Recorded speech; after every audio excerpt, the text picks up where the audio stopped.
Welcome to Air Checks. This week, we will be playing all 13 weekly episodes of This is Civil Defense. This brings out a great insight of history from the early part of the Cold War era before the Berlin Wall was being built.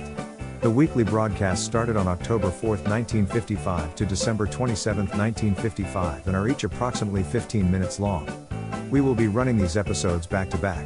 Without further ado, here is This is Civil Defense. This station, in cooperation with the Federal Civil Defense Administration, brings you by transcription, This is Civil Defense.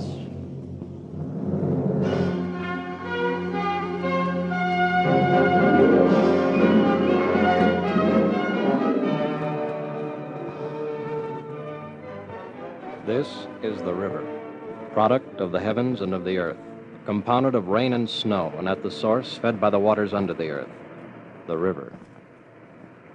For the most part, the river is a friend to man, working with the sun, the air, and the soil to feed the sheep, the cattle, and the crops that sustain his life. The river is a highway, floating on its waters the busy ships of commerce. The river is power. It is heat and light as it turns the wheels of giant turbines to make electric energy. The river is all these and more. For the river, too, can be an enemy. Listen. The time is early spring. The place 300 miles upriver from the city. What do you think, Joe? I think it's the worst ice jam I've seen on the river in 30 years, and I think it's due to break up soon. Yeah, I suppose we better flash a warning. You know, it looks like 1 million tons of water backed up by this ice are going to be let loose all at once. Yeah, listen to that. You know, times like this, I'm sure glad I don't live downriver in the city. I only hope they're prepared.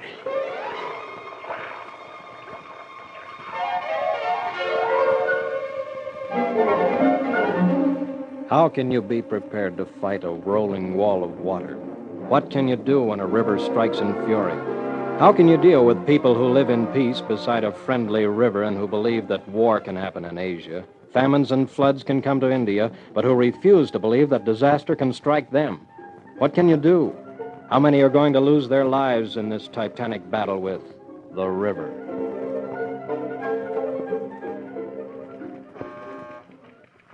Civil Defense.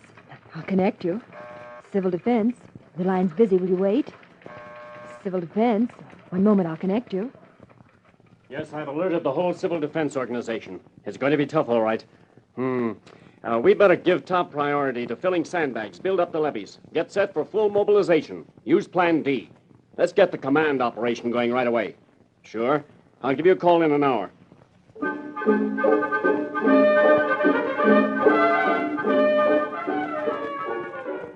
Plan D to fight the river.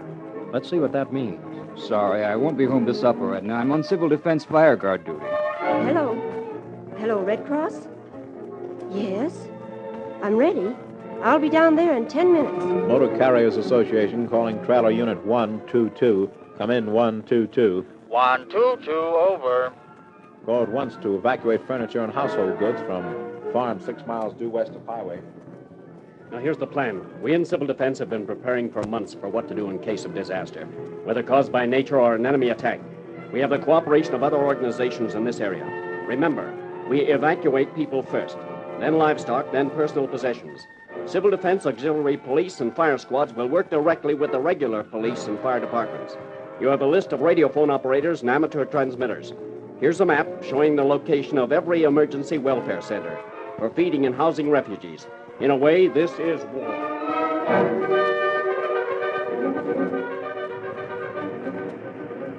How ready was the city? What would be the death toll when the river went back in its banks? Would there be panic, plague and diseases from polluted water, complete loss of crops and livestock, the bodies of men, women, and children drifting in the surging flood?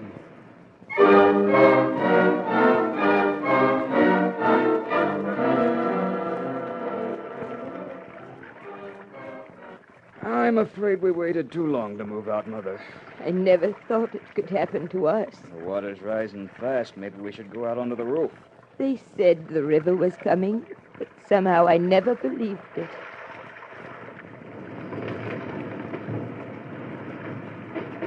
Look, there goes our barn. house may be next, and that means we'll go with it. Oh, surely they'll send somebody. They must have boats already. All we can do is wait, Mother. Wait and pray.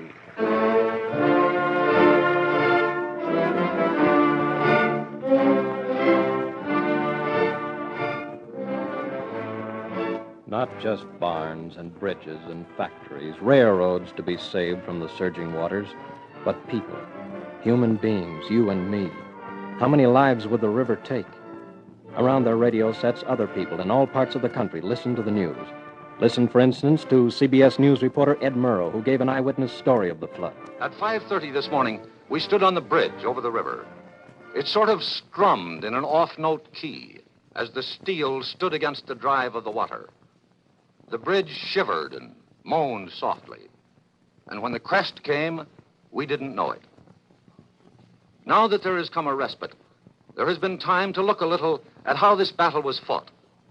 Most of the people who fought it are nameless.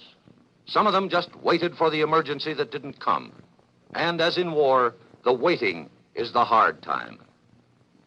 For 2 days, almost everyone I have talked to has said the key to this whole business, the reason we raised 13 miles of levees 3 feet in 6 days, the reason we evacuated the people so smoothly, the reason there was no declaration of martial law, the reason for almost everything came back to the Civil Defense Organization. I think it may be the real story of this struggle. What is this civil defense? Let's ask some of the workers. How about you, for instance? Me? Well, I'm from the Salvation Army, as my uniform shows. We're trying to feed and clothe some of those poor people who lost everything they had when the waters came. And you there at your desk, where do you fit into civil defense? I'm an executive of a construction company. Our whole firm is enrolled in civil defense. All our equipment and all our manpower has been thrown into this fight against the river. Bulldozers, trucks, earth-moving apparatus, and the crews to operate them. People who know their equipment. Excuse me, that's an emergency call. The river's about to break through in a couple of new places.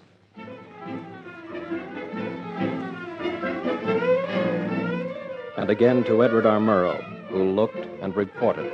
The civil defense people here didn't just make plans to deal with a bombing attack. They trained 4 battalions of auxiliary firemen. They told people how to put out little fires before they become big ones. They trained 400 auxiliary police. Minimum training period, 40 hours. Those are the men who have been handling traffic. The established police force couldn't have done it. Will he be all right, Doctor? Oh. Yes, he'll live, thanks to your first aid work before I could get here by boat. Civil defense tried to train at least one person in each home in the matter of first aid. And the safety record in this incredible operation is magnificent. Trucks loaded with gravel and sand, highballing through narrow streets day and night. Heavy dirt, moving in heavy equipment, slithering in the mud. And so far, not a single fatal accident. Not a single fatal accident. And the waters rose. Do you hear anything yet? It's too dark to see. Not yet, Mother. Won't they ever come? It's been hours. Stretch out here on the roof, Mother, and let me put a blanket over you. I'm so afraid. I can feel the house shaking. It's a good house. I laid that foundation myself. John, I'm so hot. I'm burning up. Oh, why don't they come?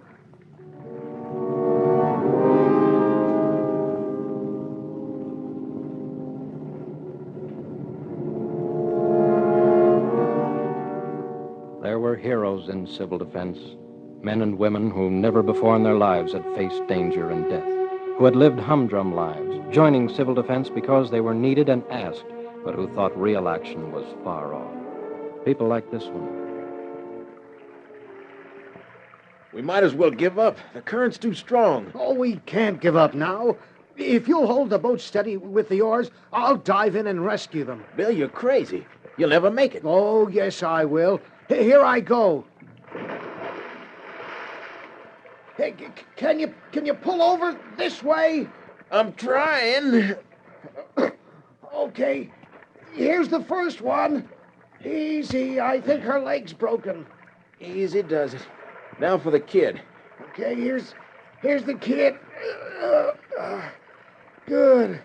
Well, look what I found. Come on, fella. Into the boat with you. Here I come. How are the others? Okay, I guess. Yeah, mother and kid are okay.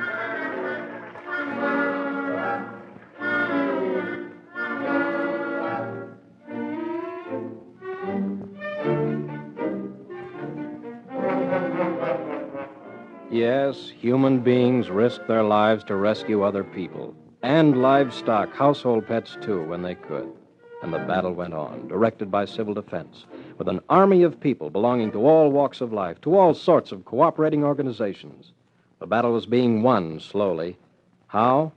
Planning did it.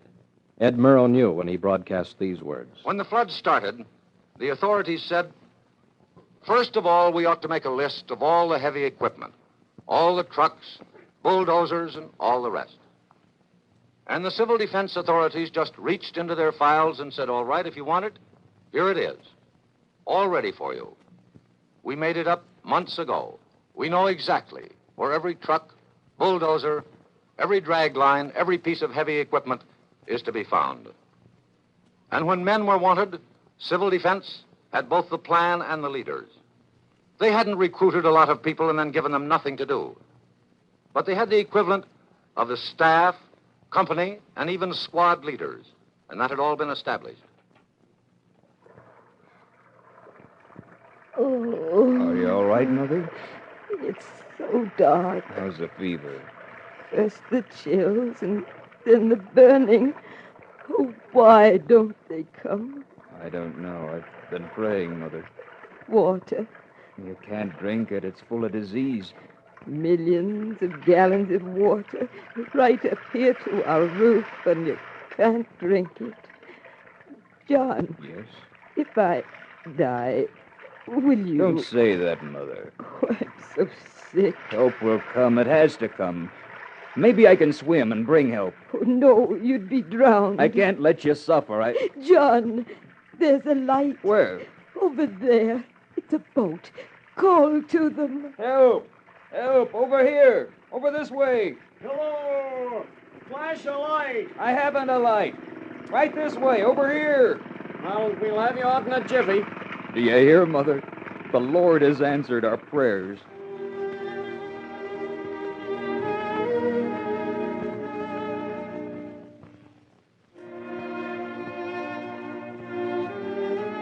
Yes, that was the river. That was the city. And those were its people. And this is civil defense. As Ed Murrow tells us... More special passes are needed, so a printer gets out of bed at 4 in the morning and prints them. Some billy clubs are needed, so a man opens his shop and turns them out on a lathe. The other day, they were filling sandbags at the rate of $10,000 an hour. It was decided they required $15,000 an hour, so they just up and filled $15,000 an hour on a 24-hour basis.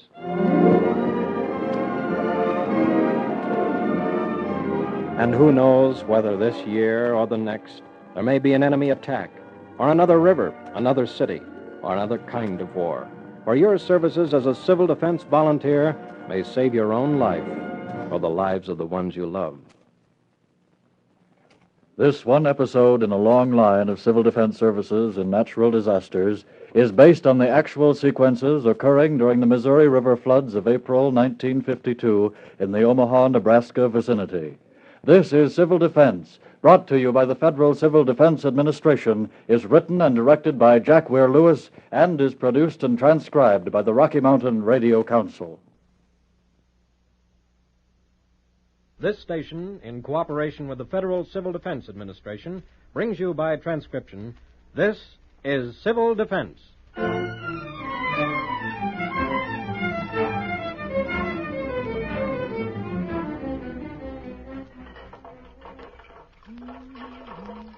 I forgot to tell you, that was a very good dinner tonight. Very good. Hmm? Oh, thank you, dear. Yeah, I don't know how you do it. You get better every year. Every year. Help you with the dishes? No, I'm almost through. You run along and relax. Are you sure? What's gotten into you? Of course I'm sure. I just don't want you all tired out before we get to dance, that's all. Don't want you all tired out. Where's Jim? On the dining room studying. Good. Never saw so many books in one pile in all my life. Sort of makes me glad I didn't go to the university. I'd never stay awake through all that reading. Never saw so many books. No wonder. You never stopped talking long enough to read. Now get along. My dishwater's getting cold. All right. I know when I've been told. Oh, Rose, don't forget to call me in time to take a shower before we go, okay? Yes, dear. Yeah, I'll be out in the garage. Milt, what time is the dance? 9 o'clock, sharp. All right.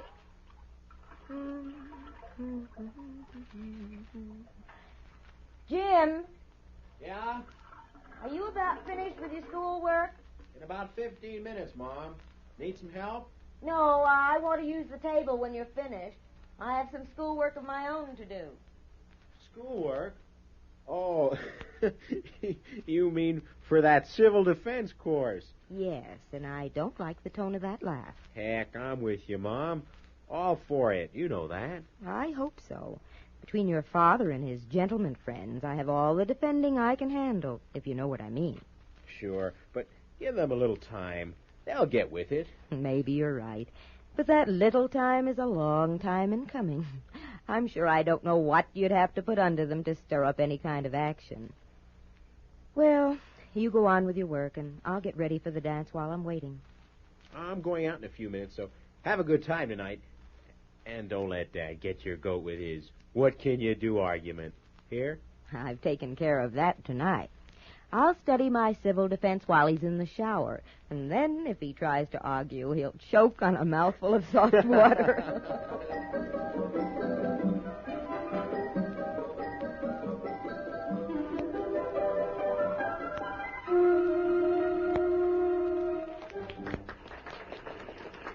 Oh, my goodness.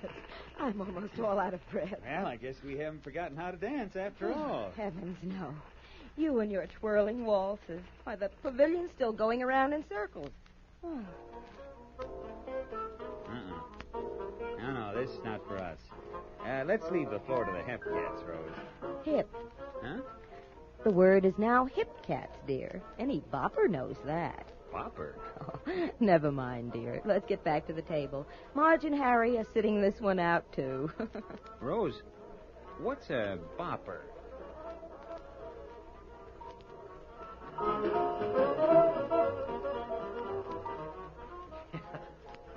I agree with you, Milt. Yes, sir, that's rich. When our defenses are shot, we fall back to the kitchen and the women throw pots and pans at it. That is enough. Oh, you didn't have to kick Harry, Marge. I'm used to this. Well, I'm not, and he knows it. Harry, I think we better put up the white flag before the heavy artillery starts rolling. They just take us too seriously, Milt, that's all. That's right. Well, it's time for us to leave anyway.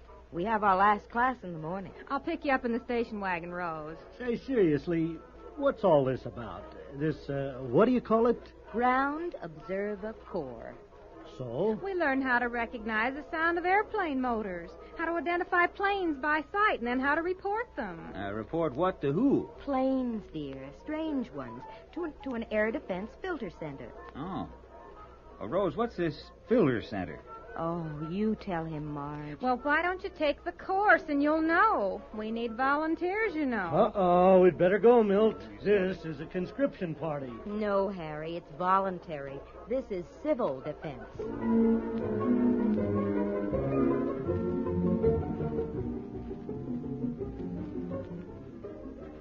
I think Marge and I must have taken a little of the wind out of our husband's sails that night at the dance. At least the argument subsided, and they began to take our work for granted. Of course, that isn't good either. But for the moment, it was pleasant not having to continually defend civil defense. They'd come around to our side after the idea had been planted, and left alone for a while, and then given birth again as one of their own. Both Milt and Harry had a knack for that.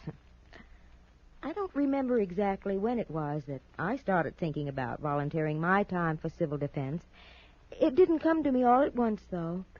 Like a good many mothers, I suppose, it resulted from having a son in combat and reading and listening to the news about the atom and whatever comes next. I guess by then I was ready. When somebody from the state headquarters came through our little town to organize volunteers, I called Marge on the phone, and we both went to the meeting and signed up. And that night I told Milt and watched a familiar look come over his face before he said, "Oh, Ground Observer Corps. You're going to look for airplanes over a town of 9,000 people? You think somebody's going to be confounded silly enough to bomb us and acres of plain old farmland? You think they're that confounded silly?" Well, I'll admit I didn't have an answer for him then. Sheer lung power had me backed into a corner. But I expected to have the answers, because the Air Force would give us civil defense volunteers 36 hours of training in things like Marge mentioned, motor sound and site identification and reporting procedure. All of it was a little strange to us when we started, but we learned. And when enough of us in our state had been trained, we found out we were going to have a test.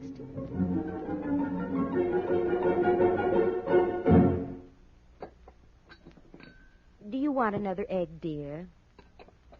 Jim? No, thanks, Mom. Bacon, dear? It's in the paper. What? I asked if you wanted more breakfast. A test? Oh, no thanks, dear. Say, there's an article about this ground observer test. I haven't seen it, Mom. Well, what's happening? Well, I thought they'd hand you a test on paper. It's going pretty far. What is? What your father is trying to say is, it must be more important than he thought. A number of planes are going to crisscross the state today, and we have to watch for them, and if we're any good as observers, we should locate as many as we can. Who's doing the flying? Everybody. Planes from the Air Force Base and commercial liners, flying farmers. What happens if you spot one? Well, I give the telephone operator a special number, and she connects me with a special phone line directly to the filter center in this part of the state. And the filter center locates the plane on a board map according to the number I give. Maybe it's only a scheduled airliner going over. The filter center checks it out, and if it's supposed to be there, that's fine. If not, the location is sent directly to the Air Defense Command Base. All right, so we got an enemy bomber overhead. Do we get bombed? You said that would be silly, didn't you? We wouldn't be worth it. But what if it's headed toward a rail center, like Chicago or Omaha or Kansas City? Sure. If everybody in its path reports it, the filter center can chart its course and... And the Air Defense Command Base sends up interceptors from all over this section of the country.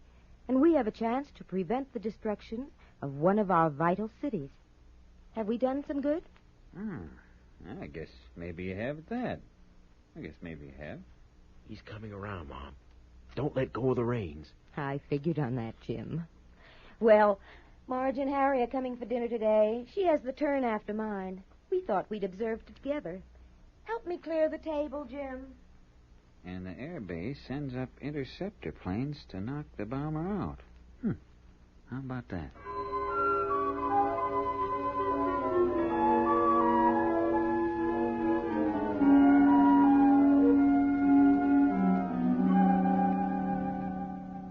That's right, single engine, sighted at 7:05.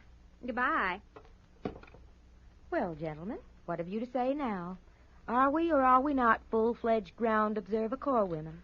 Well, I have to admit, you did report a plane. 2 planes, Harry. What time did you say yours went over, Rose? 11:20. Why, I didn't think Milt was interested. Oh, how could I help it? Rose went skipping through the house singing out 11:20 like there was a newborn baby. I'm not exactly stubborn. She went singing around the house. Not exactly stubborn, dear. Harry? Yeah? Come sit on the porch where it's cool. I'm coming. Say, where's Jim tonight? Out on a date? No, he's in the dining room studying. Exams are coming up soon. Say, how many of these ground observers are there? Individuals? Oh, I wouldn't know. 36 states have organized units. And 27 of those are on 24-hour duty. What? You mean to say they work around the clock? Well, of course. How could they get around reporting all the commercial airliners? If you were near a hub, you'd be reporting all the time. If an attack warning was given from one of the outposts, all civilian planes would be grounded immediately. So that problem is... Mom! We're on the porch, Jim. Thought you'd be interested. there was a civil defense bulletin on the newscast. You know what? You made 100 on the test. Oh, now, wait a minute. How can you make 100? There were 76 planes in the air today, and there were 76 reported by the ground observers. Well, I'll be doggone. I guess congratulations are in order. I didn't think it'd make sense. Huh. I guess that's right. 100. Listen, do you hear a plane? Yeah. Sounds like a big one, too. 4 motors. Can't see anything. Well, the clouds had rolled in since supper awful low. Well, it must be right overhead. Can't see any blinkers. What do you think? Air Force transport? It is. But it doesn't sound right. Trouble of some kind. I'm going to call it into the filter center. They don't fly over here as a rule, and there aren't any scheduled commercials this time of day. It could be in trouble.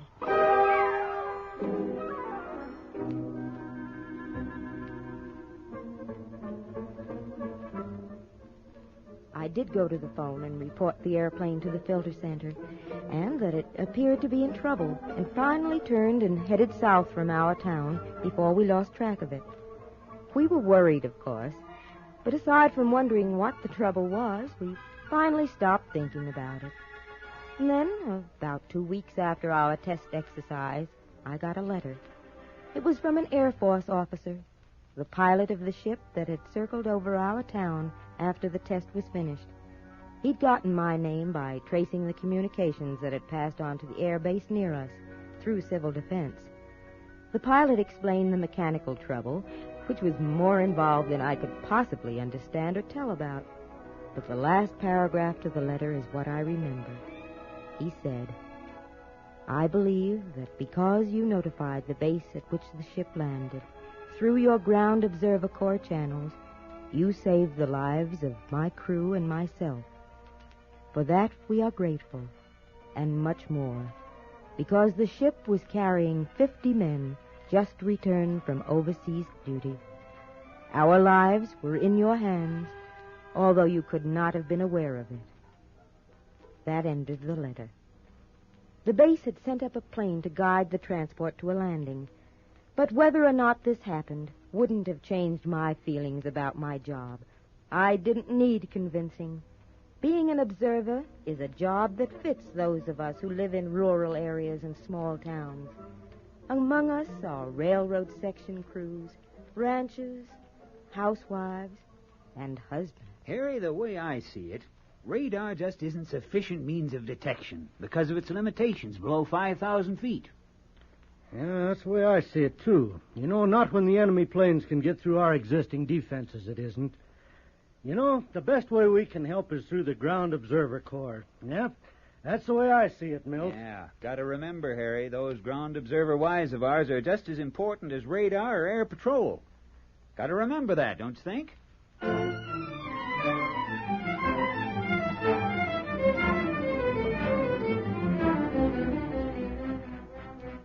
This program was brought to you by the Federal Civil Defense Administration. This is Civil Defense was written and directed by Pete Morstad and was produced and transcribed by the Rocky Mountain Radio Council. This station, in cooperation with the Federal Civil Defense Administration, brings you by transcription, This is Civil Defense.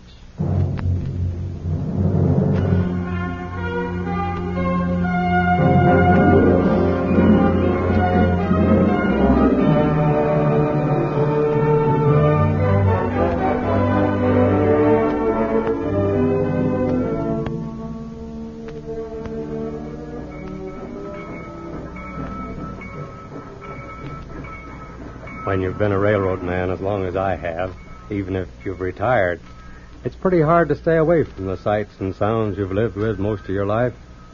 You tell yourself again and again your traveling days ought to be over and that it's time to settle down and rest. I'd told myself all right, but here I was anyhow, on board a train for the second time in a week. This time heading back home after a short trip to San Francisco. There's no getting around it either. San Francisco's a wonderful place. There's something about the harbor's sounds and the smells, the fog that drifts in over the bay, the ships passing silently through the Golden Gate, many of them a lifeline for our boys in Korea. But I'm a railroad man, or was, and when I hear a train whistle, well, here I was heading back home. Home to the heart of America, sort of, where the East merges into the West.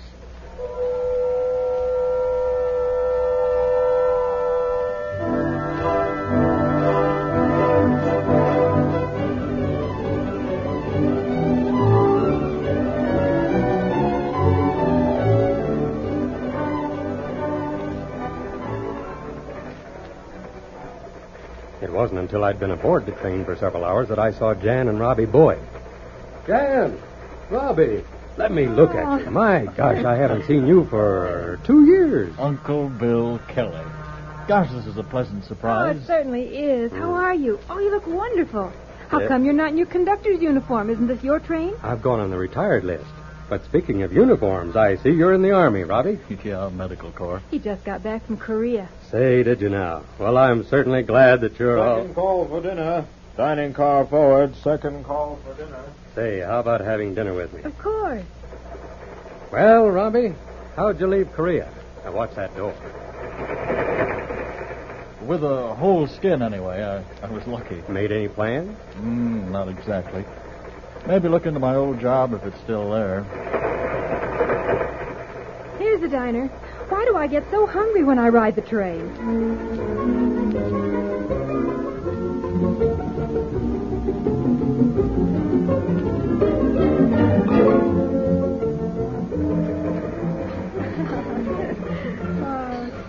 And now, Robbie and Jan, let's have a talk. You sound just like you used to when I was a little girl. Remember how I used to call you Uncle Bill Kelly, my most Yes. favorite conductor? Well, you sound very serious. Talk about what, sir? You and Jan, and Dick and little Janet. That's a favorite topic of mine. About all I thought about overseas. My own complete little world. That sounds good, Robbie, and I know how you feel. But, of course, that isn't quite the whole picture. What do you mean? Well, simply that there no longer are complete little worlds. We all depend on each other, from the farmer who raises the food to the city dweller who makes the tools and the power for the farmer to the fighter who protects the far frontier in Asia. The private world has vanished. Robbie, I'm going to suggest a civilian duty for you to take up. What is it? Well, you are going to stay in our town, aren't you? If I can. Oh, of course we will. It's home. Then listen. I know a man who needs help from someone with exactly your qualifications. As a member of the medical corps, you've handled casualties. You've organized units for rescue. You've been under fire and bombs yourself. You've kept But records. I don't understand. Jan will. She's worked with civil defense. Civil defense? But, Lord, do you take that seriously? Civil defense in our town? A bunch of people playing at being volunteer firemen or peering through thick glasses to watch for bombers in Wyoming? Ladies sewing circles, knitting mittens that would never fit a human hand? Playing at war? Oh, Robbie. The time may come, Robbie, when we'll get down on our knees and thank God we trained those volunteers. I'm one of them. Well, I'm sorry, Uncle Bill. It just struck me as funny. I've been through the real thing. That's why we need you. Well, what is it you think I should do? Serve as a volunteer in civil defense. Mike Allen's looking for an assistant civil defense director for our city. It's an important job, but of course it's without pay. It could mean the fate of Jan, of Dickie, of little Janet, of you yourself, your neighbors. Your prestige will help civil defense. Well, I'll think it over. Maybe I can help while getting settled into a steady job or a business of our own. Thank you, Uncle Bill. Robbie's been through so much. Give him time. There, a kiss for my favorite conductor. Good night, Uncle Bill. We'll see you in the morning. Good night. Well, that, I said, is that. I felt he wouldn't pitch into civil defense. He thought it was playing at war. Don't I wish it were?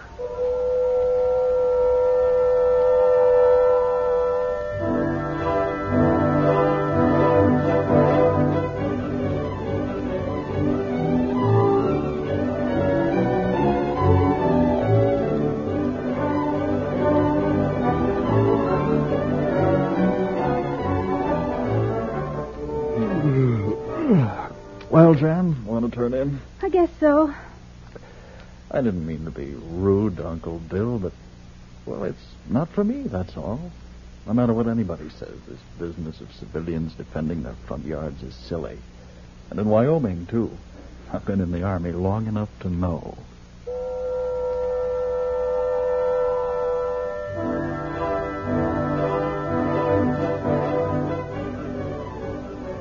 I lay awake a while that night thinking about Jan and Robbie and the kids and wondering why.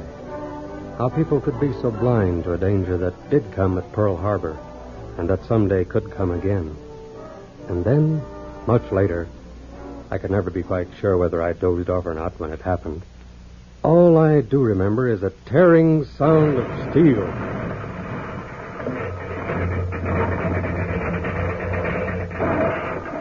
A crash, an explosion, and then the screaming voices of hurt and terrified and dying people. Then I blacked out.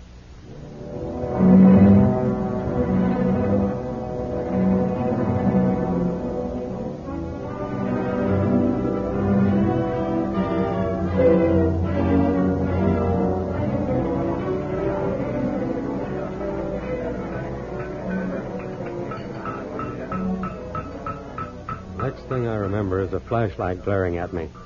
Then somebody pulled me through the window of an overturned coach, and I was looking into the drawn face of conductor George Everts. In the eerie, dim half-light of the dawn, I could make out some dark forms lying on the snow. I couldn't tell if they were dead or injured. Some of the cars had been crushed, and others were lying on their side. Snow still sifted down as though it was trying to cover the ugly scene. Bill, you heard? I don't think so, George. My God, what happened? We crashed into the rear of number 24. With all this snow, well, I don't know just what happened, really. I'll be okay, George. I'll help. How many? Don't know yet, Bill. 9 bodies so far. I think help's coming. What kind of help? There's some kind of volunteer outfit from the nearest town on the Utah-Wyoming border, about 17 miles. The Evanston, Wyoming Civil Defense, I think. Thank God. They'll know what to do.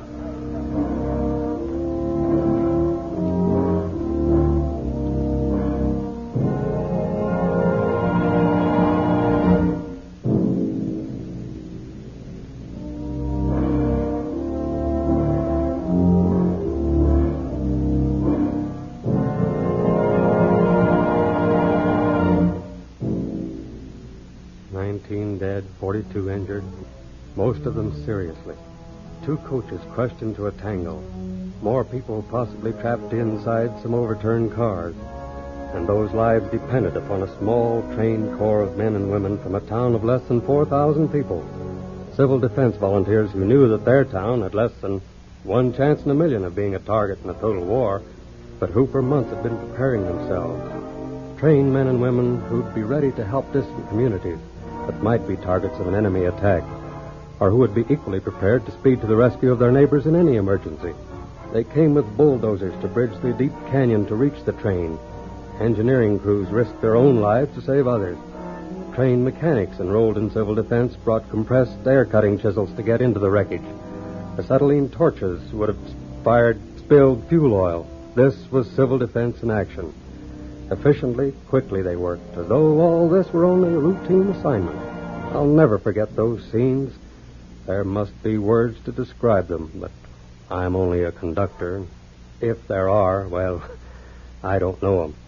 I wouldn't know how to explain the way a smile came over the tear-stained face of a little girl as a civil defense worker reunited her with her frantic mother, or how to describe the look of gratitude on a woman's face when a doctor tells her that her little boy will be all right, thanks to some fast-acting first aid worker. Scenes like that were repeated many times over. More than 10 lives were saved that way. Food and blankets were supplied. Transportation to Evanston was arranged, and a hospital was set up in American Legion Hall. And at the impromptu dressing station beside the demolished train, I came upon Robbie, both legs broken. Jan wasn't there with him. Bill. Uncle Bill. Where's Jan? Now, she'll be all right. You're hiding something. Jan's dead. She's dead. I know she's Please, Robbie. For God, let me walk. Let me find her. I tried to crawl to her in the compartment. She was bleeding. She screamed. Uncle Bill, she was dying. Oh, Jan. Jan. Doctor, could you, I don't want morphine. No, please, no. I want Jan.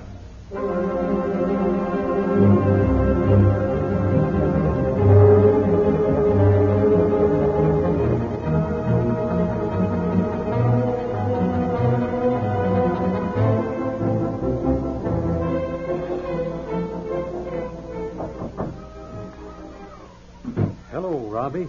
Feeling okay? With 2 busted legs. Oh, I'm pretty good. Dickie's having a birthday. So I hear. Driving you nuts? No, Uncle Bill, I love it. Believe it or not, home with my family. All of your family, thank God. Mm-hmm. All of them. Jan told me, you know. Told you what? Well, how she'd have bled to death after they hauled me out of some silly kid in his teens still, I think. Hadn't pressed on that artery. Civil defense training, she said. That was kind of rubbing it in. Kind of. Well, I'll be running along. Just a moment. Do you think I could still fit into that job in civil defense back here when my legs heal? I kind of changed my mind. I'm a sentimental old fool, I guess, but I couldn't say anything. I just shook Robbie's hand extra hard. He knew what I meant.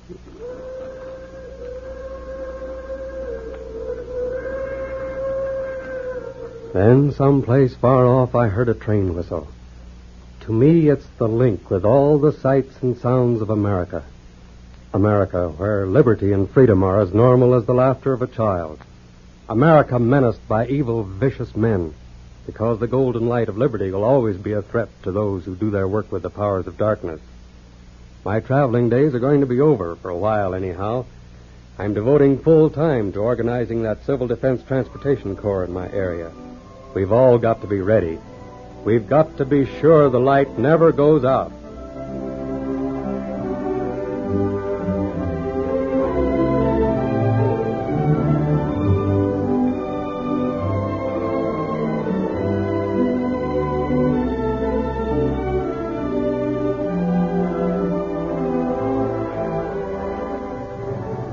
This is Civil Defense, is brought to you by the Federal Civil Defense Administration. This program was written and directed by Jack Weir Lewis. It was produced and transcribed by the Rocky Mountain Radio Council. This station, in cooperation with the Federal Civil Defense Administration, brings you by transcription, This is Civil Defense.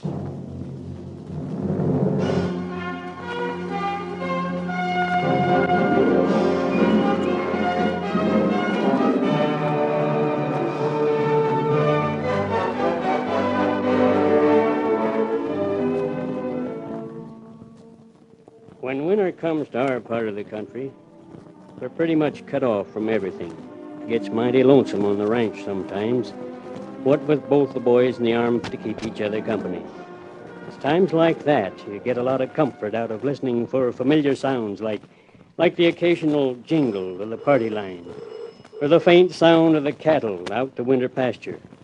And every night at 7, Ag calls out from the kitchen where she's doing the dishes. Sam, isn't it about time for the newscast? Pretty quick now. I'll turn the set on. Do you suppose we'll ever have television out this way, Sam? Not very likely. We're in a pocket here in the mountains. There's something about the waves not getting through. Radio's different somehow. And now for the news. First, the weather. Heavy snow is forecast for the lower plain area in the state tonight, with below zero temperatures in the mountains. The heavy blizzard that has been raging in the Summit Peak area is blowing itself out, but considerable loss of livestock is expected. Well, that's us. Meanwhile, on the Korean front, bloody fighting raged. Losses on both sides were heavy, as the bitterly contested Ridge 207 changed hands twice in the last 24 hours. We haven't heard from Kit for 3 weeks. I wonder if... Nonsense, Mother. He's all right. We'd have had word if anything was wrong. Korea's such a long way off. No place is very far away these days. Too close for comfort, I'd say, especially Russia. And from Indochina comes news that communist forces have captured the town. Turn it off. Oh, but why? Please turn it off. Oh, okay, Ag. But there's some good programs tonight. Glad I don't have to be out tonight. I wish nobody had to be out. Do you suppose it's like this in Korea? Oh, now, Mother, it's all right, I tell you. Glad I put out plenty of hay for the cattle. The drifts are going to be too deep to move around much. Listen. Isn't that the night plane? It sounds like it. The storm is breaking up pretty fast, but I'll bet it's awful rough up there.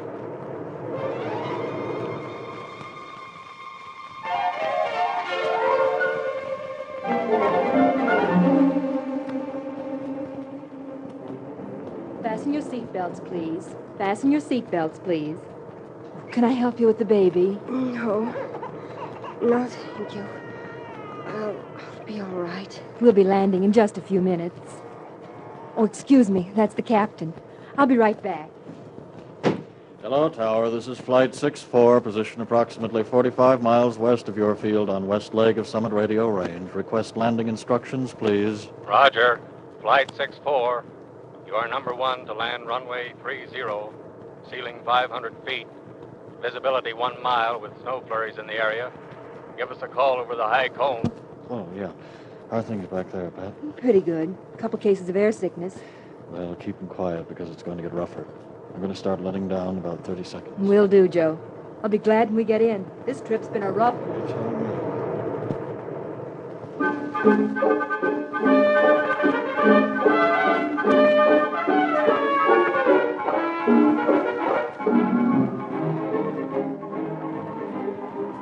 Sam, what's the matter? Listen, I thought Mother, look quick. Up there against Summit Peak where the clouds are breaking up. Oh, Sam. That sheet of flame. What is it? Looks like it was the night plane. It must have crashed. Now, Agnes, I want you to remember exactly where you saw that flash. Get a bearing on it. I think I got one, but 2 are better than 1. Maybe if we draw it on paper, we... Sam, what are you going to do? Call the sheriff. He'll have to get a rescue crew together. He won't be able to get up here for days. The roads are sure to be blocked with drifts. I know it. You'll have to fly in. Hello, operator? Operator, get me the sheriff's office in Pinedale. Please, operator. I don't care if the line is tied up. This is a matter of life and death. All right, but hurry. Walt? Hello, Walt Lindgren. This is Sam Fisher. Listen, Walt, I think an airliner just crashed on Summit Peak. Yes, Ag and I both saw it. Heard it, too. Yes, you better get up here as soon as you can. Well, your new civil defense outfit can handle it. Now, listen, I'll meet you there.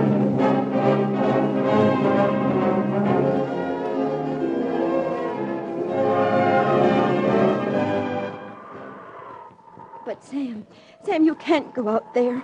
You'll get lost and freeze. Where'd you put my boots, Ag? Oh, here they are. Now, listen, Agnes. I signed up in that civil defense outfit of Walt's, too. And I did it for any emergency, not just because we have 2 boys in the service, or that there might be a war. But this isn't a civil defense job, Sam. Yes, it is. Somebody's got to get up there to those people in that wreck. We're the only ones here who have the training to do it. Oh, help me with this doggone boot, will you, Ag? This darn rheumatism. Oh, Sam, you can't go up there alone. Now, don't get excited, Ag. I don't intend to try. I couldn't do anything alone anyway. This'll take teamwork, lots of people working together. That's what rescue work is. What I'm going to do now is get things ready for the teams, the doctors, nurses, and rescue crews. I don't understand. Better put on another sweater, Sam. What are you going to do? Get out the bulldozer and start clearing a landing strip and a pasture. I want to get it ready so Walt Lindgren will have a place to land when he gets here. But it's still snowing. Oh, it can't last much longer, and that strip has to be ready. They can't get up here over the roads. They won't be able to for hours, maybe a whole day. They'll have to fly in, and this is the nearest place to the mountain a landing can be made. Will he come up tonight? Well, if the snow stops and the clouds clear away, he will. But he'll be here for daylight, sure. Won't it be dangerous, Sam? I mean, Walt and all those other people. They aren't professional pilots. Why, they're just ranchers and farmers. Well, you know what they say about those flying farmers. 12,000 of the best civilian flying experts in the country. And most of them have joined civil defense, too. This won't be the first time, or the 101st time, that a flying farmer has risked his neck to help out in an emergency. The least I can do is to go out and get a strip ready for them so they can land. Sam, Yes, Agnes. if the storm does clear up before daylight, Walt will try to fly up here, won't he? He said he would. Well, he'll need lights to land by, to outline the landing strip, won't he? Of course he will. Well, I'm going to put them out then. Oh, no, you're not. And if you say one more word, I'll give you a lecture on women in civil defense. Wait for me.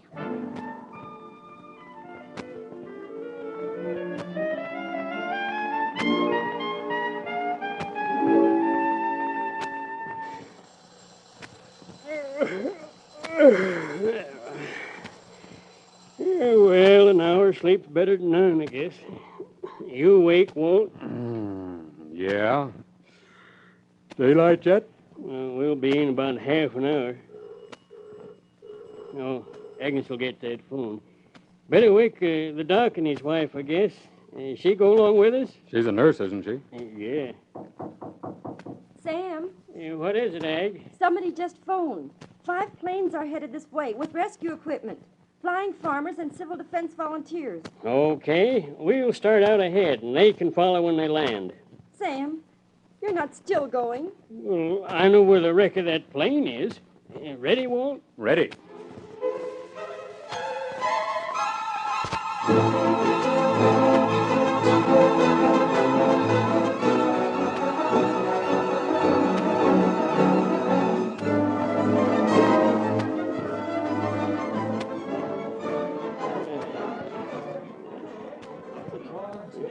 Reckon we ought to be about there, near as I can figure. Yeah. Pack's getting kind of heavy. I hope we find something to take care of. Sometimes you do, sometimes you don't. Everybody okay back there? Hey, Walt, look. Up there. Where? To the right. That's where she first hit the trees. Quiet, everybody. Look, Walt, there's a piece of the wing. Hello? Hello? Jim, you better fire a rifle. I don't think we're going to like what we see.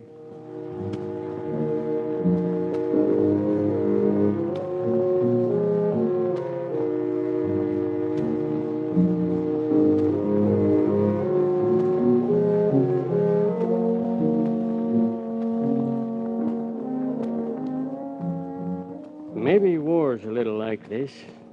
I don't know. And the fellas that come home from the real fighting don't like to talk. You find bodies. There are things you don't want to look at. A coat, just a coat, hanging onto a tree limb with nobody in it. Neat, like someone hung it there. Shoes scattered around. Shoes that don't match. Twisted metal, torn mail sacks. You can tell that this was the stewardess, and this was a soldier getting his first leave in months, maybe.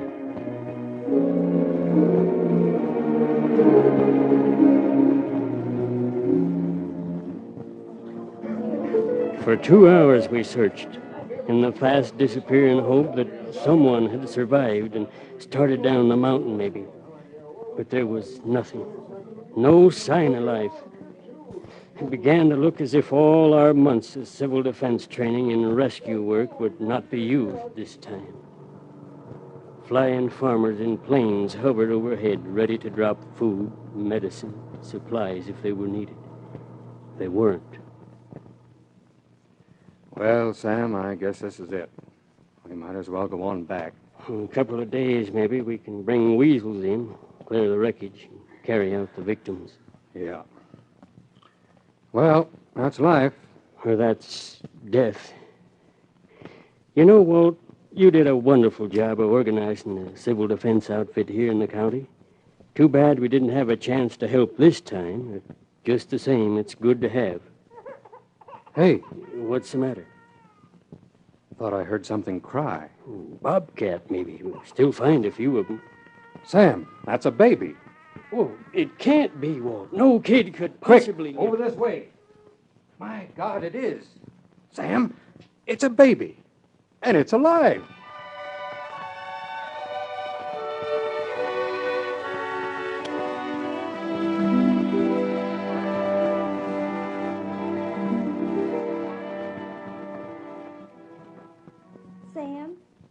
about time for the news broadcast? Coming right up, Agnes. Finished that letter from Kit in Korea? I finished the best part. Doggone that boy waiting till the last page to tell her he's coming home. Well, you'll have plenty to tell him, too, if you don't catch double pneumonia. The idea. A rescue worker at your age. Agnes, someday they may need folks like us. Bad. Folks with training, with knowledge, ready to take care of things. Pray God it may never come. But if it does, well, we're ready. How's the baby?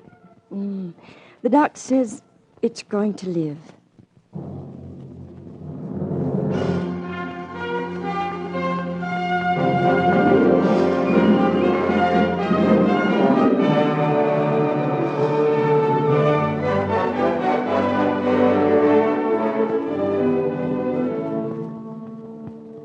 Your best defense is civil defense. The next war, if it comes, will be total war. Civilians will be target number one. Learning now to save lives, to organize, is our best hope of survival. This program was brought to you by the Federal Civil Defense Administration, was written and directed by Jack Weir Lewis, and was produced and transcribed by the Rocky Mountain Radio Council.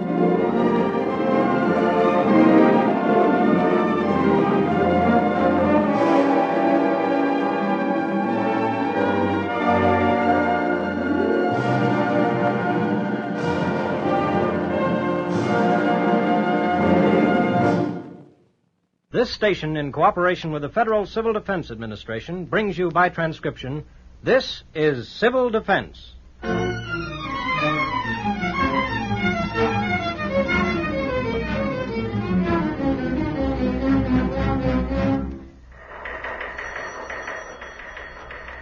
Weather Bureau, 78 degrees. Well, there's the 5 p.m. map and forecast finished, if anybody's interested. Ralph, the forecaster, once again dares to live dangerously. Yeah, after the phone calls we got this morning asking where that storm disappeared to yesterday, what have you picked up for the community's main topic of conversation today? Aid? Look, peons, if we didn't have weather, you'd be looking for jobs. So take delight in the quirks of nature. I say he's dared to predict rain. I say he's dared to predict fair and warmer. I say you're both off the beam. There is another storm moving this way, though. Hey, Ralph. Jonesy just called. Said he'll be a couple hours late for the last trick tonight. The regional conference meeting just left out. He wonders if anybody can cover for him. I'd do it myself, fellas, but I've got a civil defense meeting. I can't do it, Ralph. Got a heavy date. Well, I'll cover for him. Thanks, Weather Pete. Bureau. Tell him okay. Ralph, take line 2, please. Your wife. Will do. Hi, dear. What's up? I just wanted to ask you to bring home another pound of spare ribs for tonight. The Jennings are going to stay for supper. What? Now, Ralph, don't be angry, please. Susan's so nice. We're good friends. She brought little Nora and David over this afternoon to play with the children, and the kids had a lot of fun. I've asked them to stay for dinner. We'll fix the spare ribs out on the patio. But you know I can't stand. I know, but try to get along with him. He doesn't mean it. I suppose not. But I just get sick and tired of it. You won't forget the spare ribs. Maybe we can undercook Dan's and give him a bellyache. Ralph, stop it now. Hurry home, dear.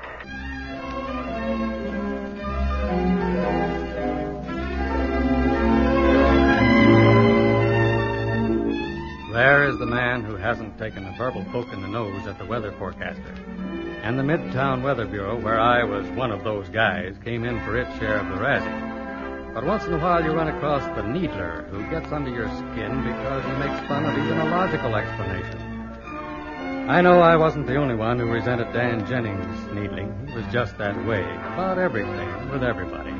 You know how you try to be civil to people like... I guess in the meantime you sent up this special wind with instructions to turn away the storm, huh? If you'd listened in on the 11 p.m. newscast, you'd have heard him tell about it veering east, Dan. Too late for me, Ralph, boy. If you can't have this stuff happen before 10 o'clock, let's not have it happen. Here I was hoping to get my garden good and soaked, and you weather pilots chase it away. You against gardeners? Some iced tea, Dan? Yeah, I'll have some. Daddy, I don't feel very good. You need some dinner, honey. You'll be better in a little bit. You've played pretty hard today. Oh, it was fun, but I don't feel good. Run along now. Here you are, Dan. Your little Nora looks like she really got some sunburn today. She ought to get good and tan from that. Say, Nancy tells me you got into this civil defense business now, too. How'd they rope you in on that? Happens to be something I think is pretty important. Stupidest thing I ever heard. It's got good company, Dan. Seems everything you hear about is the most stupid. Well, that one beats them all. But say, you might tell them at the meeting tonight that I did hear a rumor about Inner Monongahela. They've developed a new supersonar Sansonizer that shoots up in the air, and then when it gets over the U.S., it'll break open like a skyrocket, and planes will fly out and wipe us off the map.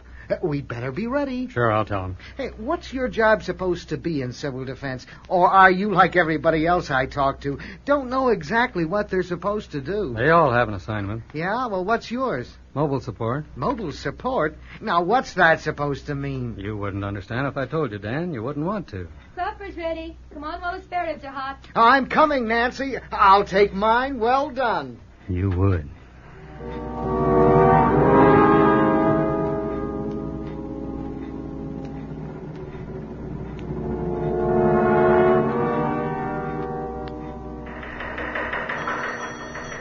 Next morning at work, the weather began to pop around us with the suddenness of a bolt of lightning.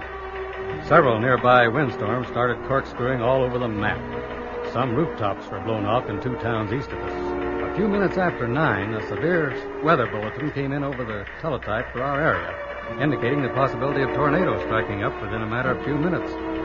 I called the radio stations and had them broadcast warnings. At 4 minutes to 10, we got a report of a tornado at Stony, 20 miles to the south of us. Several homes were demolished. 3 people were hurt. 15 minutes later, we got word that the tornado had dissipated. We kept in constant touch with Avila, Donnertown, Plainville, and all the other towns close by, checking their readings and air conditions. About 10:30, I had another call. Ralph, take line 1. This is Ralph. Hello, dear. I just called. Look, honey, is it awfully important? We're running around here like... Yes, I know, dear. You always are. I wanted to tell you about little Nora. Remember she said she wasn't feeling good last night? Yeah, sure. I remember. Well, the trouble was she got too much sun. She went into some kind of coma on Susan and Dan last night. Doctor had them take her to community hospital and put her in an ice pack. She came out of it. She's pretty sick. Susan called before they went to the hospital to see her this morning. I think I'll take a run over this afternoon and... You'll do nothing of the sort. Look, Nancy, we're liable to have a tornado here. You haven't been listening to your radio again. Now, don't take any chances. You turn the radio on and listen to the news flashes. Keep your eyes open. If it looks like a storm, head for the basement in a hurry. My, I had no idea, Ralph. I'll get the children in now and have them play in the basement. I'll be careful, dear. Don't worry about us. You be careful. Yeah, I've got to go, dear. Bye.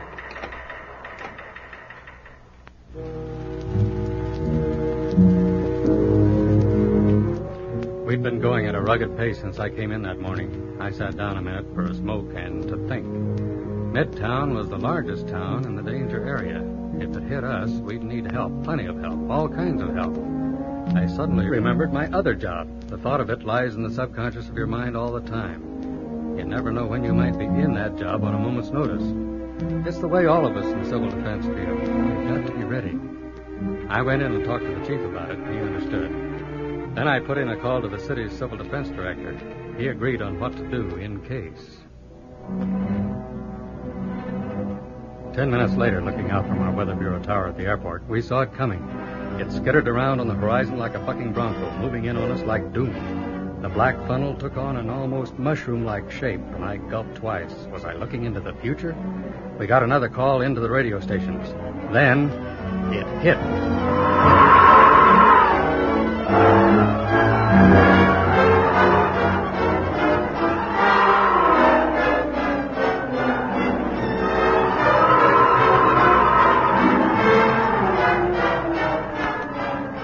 We had a ringside seat at the brawl, but the opponents were so mismatched. Buildings went flying like strawberry boxes. Trees were sprawled like jackstraws. Bodies were crushed like macaroni in a kid's fist.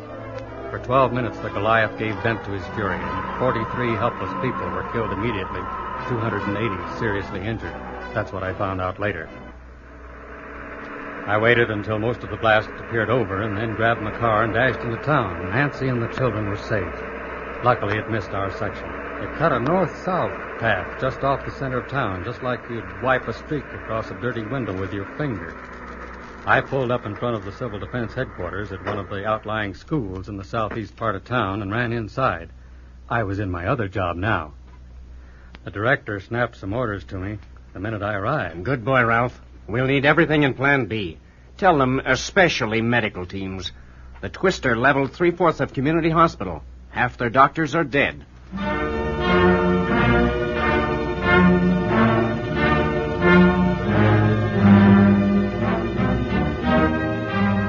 Our mobile support unit of civil defense was just part of the volunteer organization that swung into action to keep Midtown's tragedy to a minimum.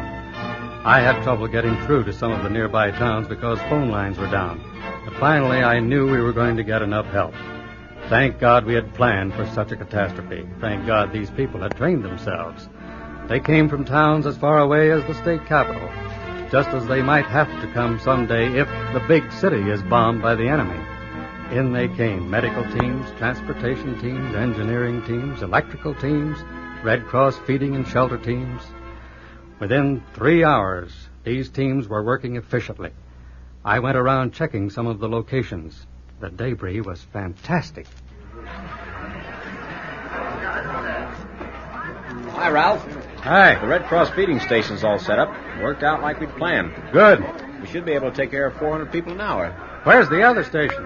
I don't know where Lou planned it exactly. About 1.5 miles south, I think. I checked the second feeding station and then stopped in at the power company. Yeah, Ralph, the damage isn't as bad as we thought. 4 big mains to repair, and with the boys you bought from Bayville, we'll have it done by midnight. Electricity into that area is something else now. A lot of lines down. Yeah, Jim's got all his men on it. You know, it's really great how those 8 electrician teams you called in fitted into the picture to help put the old jigsaw back together again. That's what mobile support is for. Plant's okay? Yeah, no damage at either one. Luckier than if we'd gotten a bomb.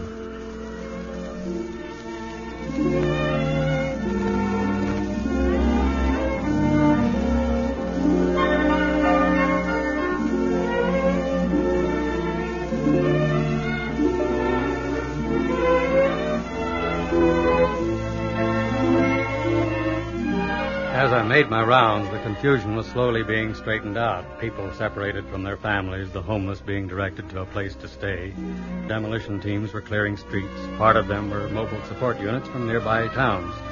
Supply trains were organized in designated towns to keep food coming into the city. Ambulances and other emergency vehicles were dispatched to us to carry the injured to improvised aid stations. Gymnasiums had been converted into hospitals. All this had been planned months before. Civil defense volunteers had prepared themselves, trained themselves for just such a catastrophe, or a worse one. Pretty soon, with neighbor helping neighbor, we'd get back to normal.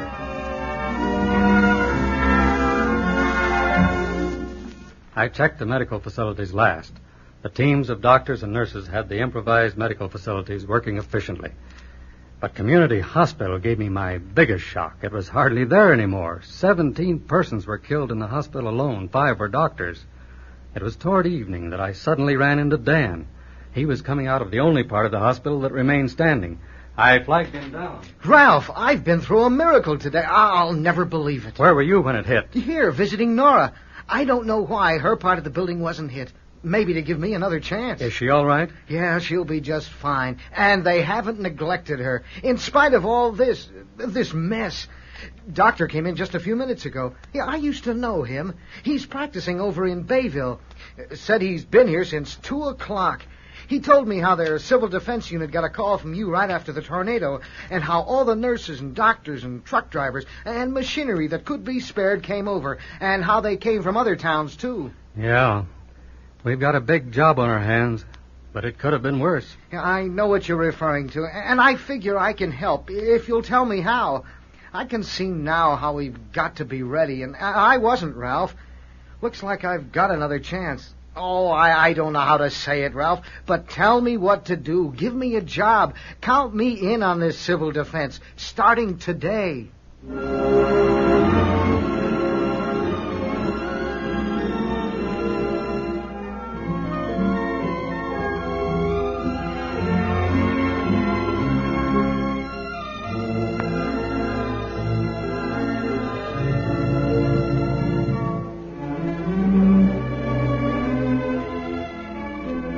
The Tornado was written by Bob Hahn and produced and transcribed by the Rocky Mountain Radio Council for the Federal Civil Defense Administration under the production supervision of Nat S. Linden.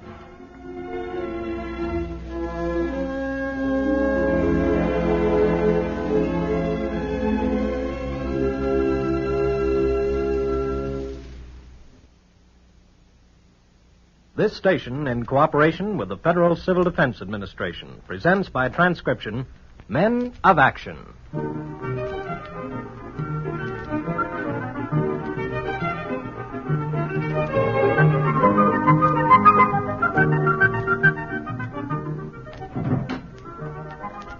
I'm home, honey. Hi, good morning. What you doing? Attempting to get some breakfast into our baby. Oh. What did you say? I said, oh, how's the rain this morning? I think we've got a left fielder. Half her cereal is across the room on the refrigerator. Now you eat your toast here. Well, how did things go today at the transmitter? Okay, just the usual tube-checking frolic of a radio engineer. Morning kiss? Hi. Tired? Yeah. You know, being on the Park Development Committee is just about ready to break my back. I thought committees didn't do anything but talk. And that's in politics. What got done yesterday? Oh, we got the playground equipment set in concrete, and we started dragging the ground. About ready for the grass seed then? Yeah, I guess. What this man needs is some vitamin C. I've got your orange juice all poured. Now, drown your aches in this and think nice thoughts about a grassy, wooded East Heights park, filled with squalling little 2-year-olds like the one in the kitchen crumbing her toast on the floor. Here, drink hearty. Thanks. Oh, I'm thinking of the grass being all in and up and no more night meetings for a while. Probably come up sneezeweed. What in the world is that? Ran across it in the dictionary. It's a yellow-flowered thing that's supposed to cause sneezing. After all, we've got everything else around here. Nuts. No more meetings. You'd better get to bed. You've got one tonight, friend volunteer fireman. Just remembered, can't skip it either. I invited a guy from Civil Defense out. Frank Tipton. Met him when we were installing the Conrad equipment at the station. Civil defense? How did you get interested in that? Oh, we had quite a talk. He was interested in the technical setup of this Conrad. You know, the equipment and stuff. He knows how it operates from the listener end of it, and he was interested in the key station operation of the thing. You put that in a long time ago. How come you're just getting around to having a meeting with him? Forgot about it until I ran into him down at the bank a couple of weeks ago. We had a cup of coffee, and we talked about what was new with him, and I figured the fellows out here would be interested, too. More meetings. Yep. Well, get me some breakfast, woman. Here we go again.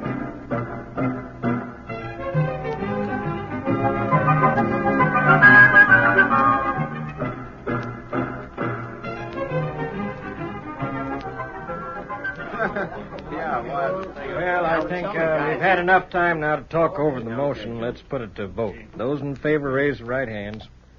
Opposed? Motion carries. That seems to take care of the regular business of the Volunteer Firemen's Association. Well, we do have a guest. I think most of you met him before the meeting started. However, I'd like to have Bill Lamb introduce him. Bill? Okay, Chief. I met Frank Tipton some time ago when the radio station I work at put in its Conrad radio alert equipment. We had quite a bit of time to talk about civil defense here and there, and it's interesting. At least it seems so to me.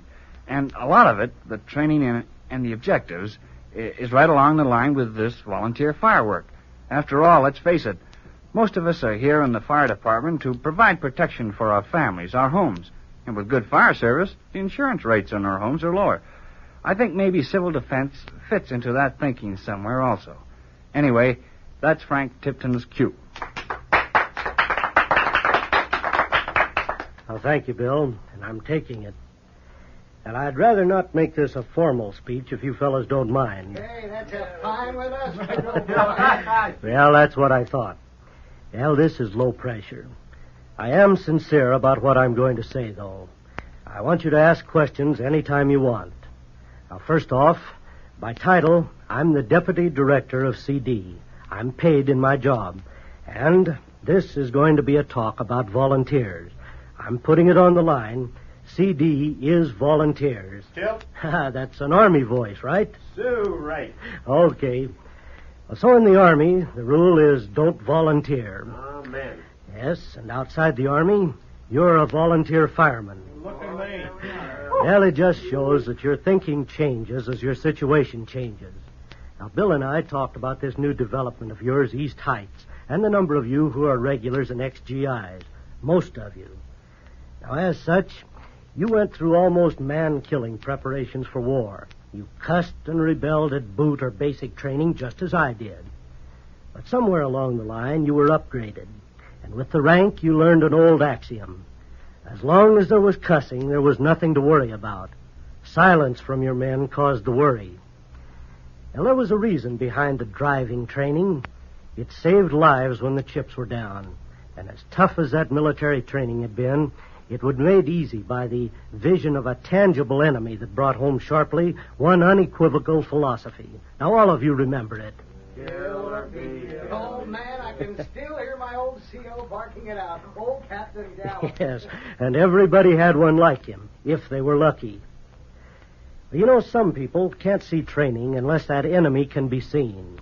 Now, that's the difficulty of organizing civil defense at the neighborhood level. Sure, it would be easier if you could just order everyone into those ranks and make them work. But that's not the way of civil defense, nor is the training man-killing. This is volunteer work, and in order to get volunteers to work, they have to be convinced in their own individual minds of its worth. Now, if you realize that each individual neighborhood should be organized for evacuation or to cope with disaster in general, the hurricanes, the floods, tornadoes, that life-saving organization will be here and ready when it's needed. Frank, maybe I'm running ahead of your signals, but what's the pitch? I think the guys would like to know what you want from us, where you think we'll fit in. All right, good enough. Now, what is wanted in your community is organized warden service. And I might say, quite a bit of that work and training is already within your realm of working knowledge as trained volunteer firemen. Boy, I don't know about spending any more time in this sort of thing. I'm beginning to put a premium on my sack time. Man, my wife will throttle me if I sign up for any more nights out. She got no sense of humor about these solo social nights. All right, let me offer a suggestion. Why don't you bring your wives along? After all, when it comes right down to it, better than 60% of CD jobs are or can be handled by women. Yeah, that could be. Well, I don't want to take up much more of your time tonight, so to wrap up on my part, I'd like you to see a short film, Front Lines of Freedom.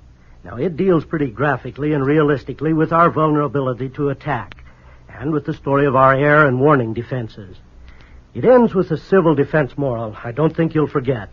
Okay, Bill, will you cut the lights?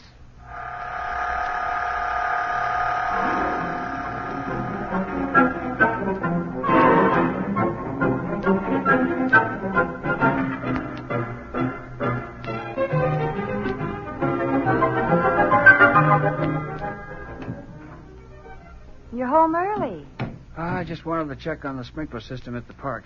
Hey, you know what? No, what? The grass is coming through. It's beautiful, absolutely beautiful.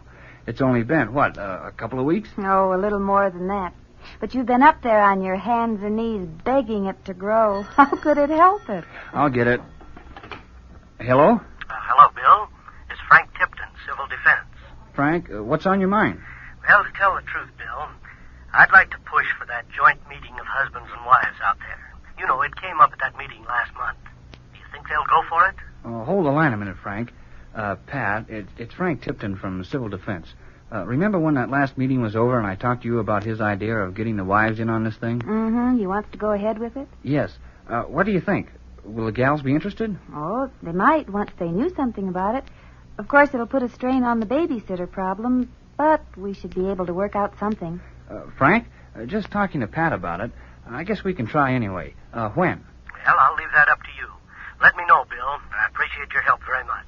Well, thanks. I'll see you later. That's okay, Frank. So long. He must be a pretty convincing talker. What in the world did he tell you? He just talks sense. I like him. He didn't try to snow us, no phony flag waving. I don't know, it just seems to make sense. I was wondering how come he picked you to work through. I guess it's just that I seem interested. I gather that's sort of a novelty. CD's got problems. You know, they can't go around scaring the pants off us. Just wouldn't take. It's got to sell because it makes sense to people. Then it does to you. I don't know what's around the corner. If it's a war, it'll be kind of late to start training, but the training, even if we don't need it for a bomb, fits right into disaster situations. Remember when we got stranded in Omaha during the flood a few years ago? CD was pulling them out of trouble. And the floods over in the Northeast? Somebody was ready, trained. You know, those things are pretty frightening. And you know what I think? I think I married a man with a conscience. I like it.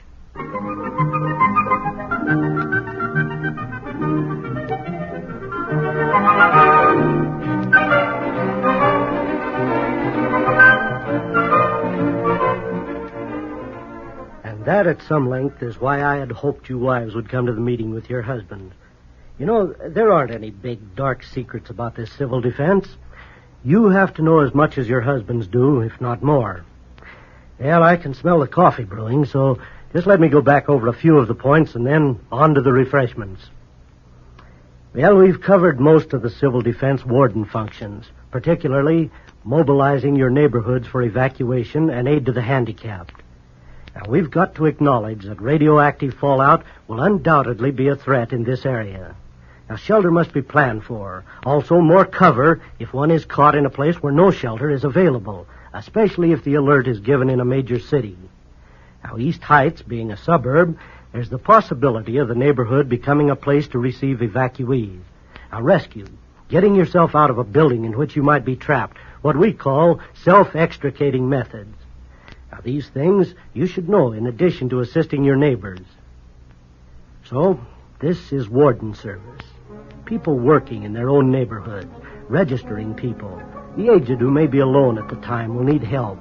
Advice on first aid, clean attics, basements, evacuation, shelter, rescue, and protection against radiological hazards. Folks, this is just the beginning.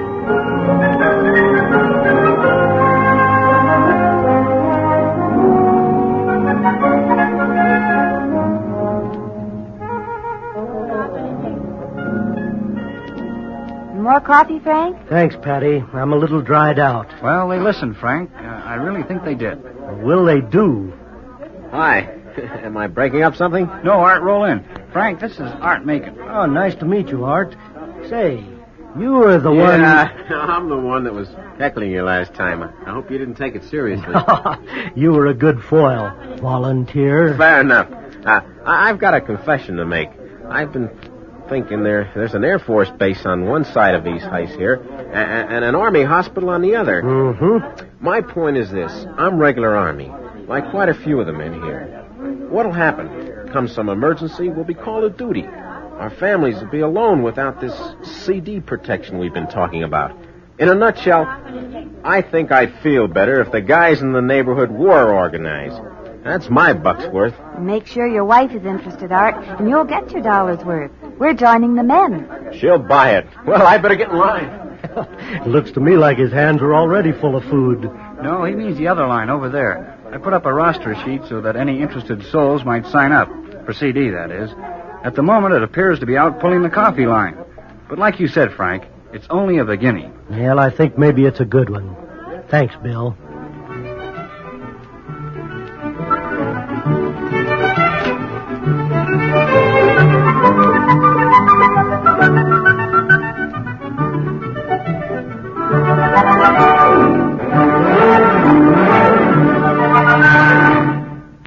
Men of Action was written by Pete Morstad and produced and transcribed by the Rocky Mountain Radio Council for the Federal Civil Defense Administration under the production supervision of Nat S. Linden.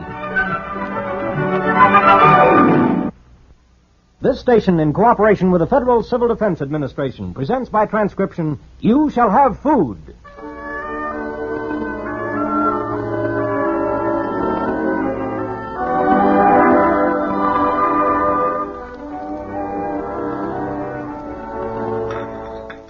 I'll get you another cup. I've been drinking too much coffee lately. You'll need something to fortify you today. By the time our men folks get through fouling up that dinner tonight. I've never heard your Buzz so on the defensive as the morning he came over and asked Mac to help with the food at the picnic. Here's some cream. I'm sorry, Dottie, if he got Mac involved in something. Oh, no, Mac's loving it. That's all he's been talking about, the Grange picnic. Maybe that's why I enjoyed kidding him. Well, I'll be glad when it's over. Husbands are hard enough to live with under normal conditions, but with this... Oh. Have you been down to see that silly area they fixed up in City Park? Oh, I should have, I guess. But honestly, Dottie, I'd be on the go all the time if I had to follow Buzz around to everything he's involved in. He wanted me to go when his Civil Defense and Red Cross volunteer groups built that emergency kitchen 3 weeks ago. Well, you do have to give it to the boys for enthusiasm, though. They've got all of Sunny Flats turning out. That's Buzz, I know. Only the 7th time he's called. Got something else or who knows what. Yes. No, Buzz, you didn't say anything about it to me. I'm positive. No, dear. Happy cooking. The utensils haven't arrived yet. Good heavens. Seems to me it'd have been much simpler to use the Grange Hall as usual, or at least the church kitchen. Oh, the boys need to have their day, I suppose. But it does seem a lot more work out in that makeshift setup in City Park. Mac will learn his lesson, not to agree to Buzz's ideas. He never does. I imagine Buzz will coax him into civil defense, too, one of these days. Honestly, Buzz belongs to everything. Every club, every organization, everything. That's my husband. And that's my husband. I'll bet even money. What now? Thanks for the coffee, Grace. I'll come by for you about 4. We'll walk down to the park, okay? Yeah, sure. See you then. Yes, dear.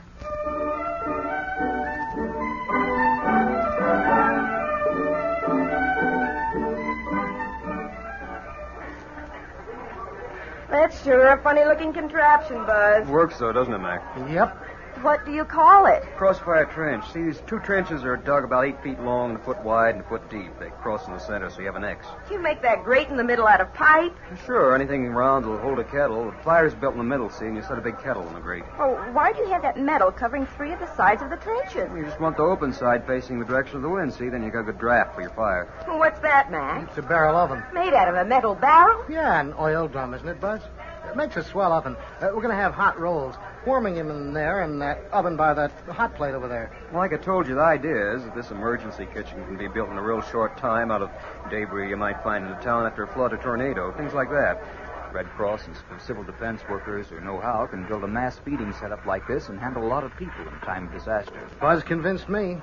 Uh-oh. What did I tell you, Grace? No kidding, honey. Look at this place. Look how simple it all is, really. See, there's the washing and sterilizing unit to sterilize the equipment and eating utensils, just made out of stones, rocks, concrete chunks, old bricks, 3 big drums, and some number 10 cans for a chimney. Instead of mortar, you could use mud to put it together. That's right, and we've taken plenty of precautions to make sure we've got good sanitation. Now, you're saving a lot of people from a disaster and then having them get sick from dysentery or something. Well, I guess this sort of thing is important, if you say so. Well, I think it is. Look, suppose we got an emergency of some kind. Maybe not in our town, even. We'd have evacuees streaming through here by the thousands. Our normal facilities couldn't take care of them. That's why we in the Red Cross have made arrangements for feeding and for treatment and housing masses of people, evacuating areas that have been damaged or flooded or what have you. Hey, I'd better get back to the griddle, Buzz. We're about ready to serve, aren't we? Yeah, people are beginning to come. I'll check everything and get the feeding line set up. You gals enjoy yourself, huh? We'll try. One thing I'll admit, smells pretty good. Come and get it. The food is hot and the boys are ready to go. Now don't be bashful, folks. There's enough for all. Come and get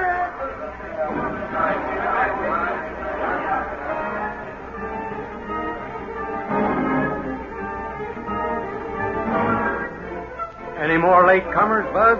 Oh, I don't think so. Might be a few more back for seconds. Start putting leftovers in some small pans and just keep it warm in the crossfire.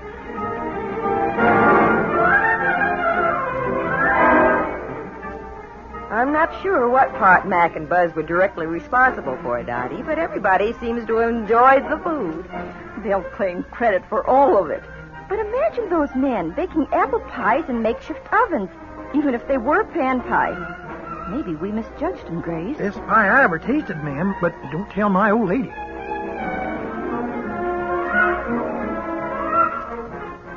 How many people did we serve in all, Buzz? I'm just trying to figure it out now, Mac. Over 250, that's for sure. Say, what's this rumor about some special announcement being made later in the evening? Heard it? Yeah, but I'm not saying. You'll have to wait.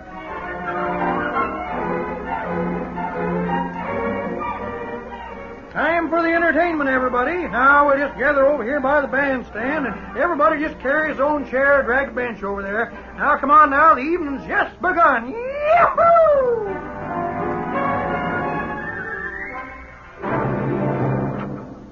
Ladies and gentlemen, it gives me great pleasure as mayor of this town to introduce to you a special guest whom we've had in our midst tonight. It's a fitting climax to our wonderful picnic put on by the Grange to have him talk to us briefly. Here he is, Ralph Lundquin, our County Civil Defense Director. Thank you, Mayor, ladies, and especially gentlemen of Sunny Flats. Congratulations to all of you. This has been an interesting experience for me. and I have been given the privilege of announcing these figures. This delicious meal, prepared by the boys, was served to 408 persons tonight, in a total of 75 minutes, and I'd say with a minimum of confusion. How about that? Folks, I want to be serious with you after this enjoyable evening of food and entertainment and talk about that feat of serving dinner again. You men folks have experienced just a small sample of what would be expected of Sunny Flats if Plankton or Springside or any of the larger cities in this county should suddenly be bombed. Evacuees from one of those cities would come streaming in here by the hundreds, possibly thousands. Besides feeding them, somebody here in Sunny Flats would have to treat their wounds, register them so we'd have an idea where these people fled to, and then filter them out to town and country homes or billet them in some kind of housing facilities here in your town. Now, many of you might not want to think of such a possibility. I'm afraid too many Americans feel that way. But believe me, there's no skirt big enough for all of us to hide behind. Folks, I'm about to release the news of a surprise exercise, and Sunny Flats has been chosen to prove it can be done. Civil Defense, together with the Red Cross, has planned a mass feeding test here Saturday, noon. Publicity will be released on this tomorrow, Friday. Residents from your neighboring towns of Chaney, Jennison, and Durlin will be invited to your town to be served the noon meal from the same emergency mass feeding kitchen that was used tonight. We estimate that our teams will have to feed about 3 times the number fed here tonight. Now, you realize that it's more notice than would be received if a disaster, man-made or natural, should actually hit our county. But we're doing it this way so there won't be too much hardship on anyone. After tonight, I know you folks in Sunny Flats are the ones to show the way. Remember, your civil defense workers will need help from some of the rest of you, so volunteer willingly when they ask you. Now I'm requesting leaders in charge of feeding, registration, and medical units to meet with me tomorrow at 10 a.m. in the mayor's office, just across the park, to work out details such as financing the food and supplies and so on. If you can't come for some reason, send a member of your team. Again, to all of you, I salute you and wish you the best of luck. Believe me, the eyes of the entire state will be on Sunny Flats next Saturday.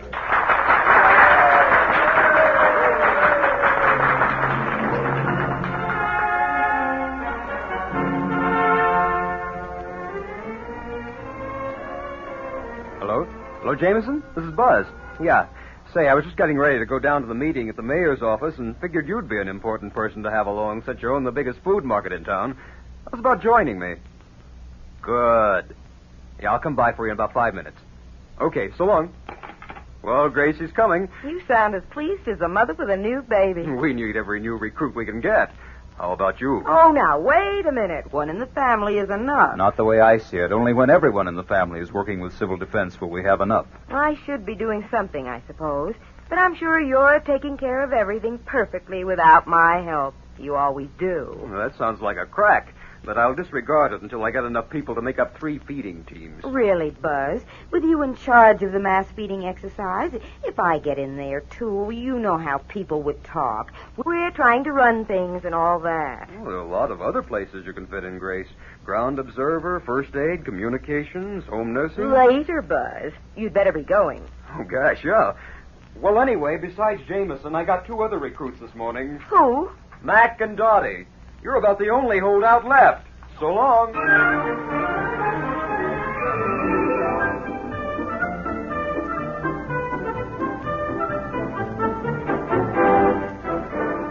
H hour approaching, everybody. We'll start serving in 3/4 of an hour. How you fellas doing over here at the oven? Oh, looks like you got pretty even baking there. I think that extra layer of sand helped to make the heat more even, don't you? I sure do, Bud. Okay, keep it up. Ow! What happened here? A burn. I grabbed a hot kettle of potatoes. Don't take a chance. Better see the first aid unit over there.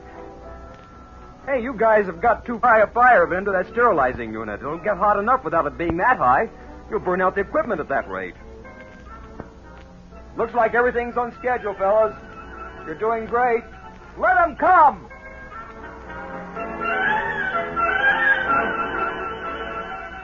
Buzz, Mac, You did a fine job. A few mistakes, but we learned a lot, Mr. Lundgren. My back is killing me. 3 hours over that oven is too much. What was the time on it, Buzz? A little over 3.5 hours. For that crowd, that should be a record. Those 3 serving teams worked out fine. Buzz, I've got something special to ask you. You've done such a good organizing job here, and you've just about the most practical experience in this emergency mass feeding of anybody in the state. What are you leading up to, Mr. Lundgren? Just this. Several people from these 3 towns we invited to Sunny Flats talked to me about organizing feeding units to stand by for emergencies in their towns, just like you have here. We hope people would get interested. Get to the point, Mr. Lundgren. All right, I will, Grace.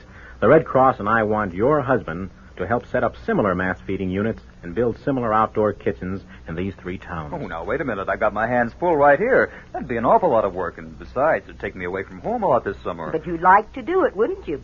Well, yeah, I'd like to, honey. You know how I feel about civil defense, but... Then he'll accept, Mr. Lundgren, and I'll go along to help. Weekends, whatever it takes. You've just made a deal for 2 members of the Newton family instead of 1. Fine. Oh, gee, that's swell, honey, but look, I've still got the responsibility of this unit in Sunny Flats. That's kind of taking on too much, I think. If I could get somebody to take charge here in my place, well, maybe... Sold. I'm your man. Don't give it another thought. It might even get this so-called cook of mine to help out. Well, I'm ready to admit our husbands have been making us look a little useless these days, and I don't want to be left out. I'd say civil defense has really benefited in the bargain. It's a deal, and glad to have you. You know, that calls for a celebration at our house. The icebox is loaded, and I've got a case of... You all go ahead. I'll be with you in a minute. Mr. Lundgren and I have a couple more things to work out. Hurry up. Come on. Buzz, you're a genius. Worked out just like I said it would, didn't it? They went for it hook, line, and sinker. It's about time. I wonder how long it'll take other folks to realize that civil defense is civilian defense, and that means by civilians as well as for civilians.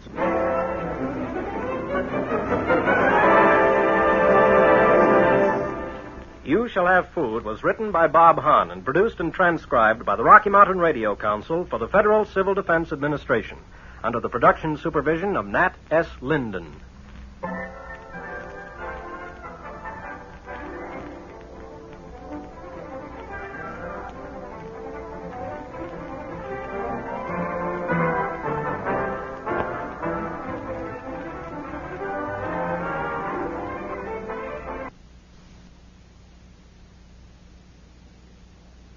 This station, in cooperation with the Federal Civil Defense Administration, presents by transcription, The Sky is Falling.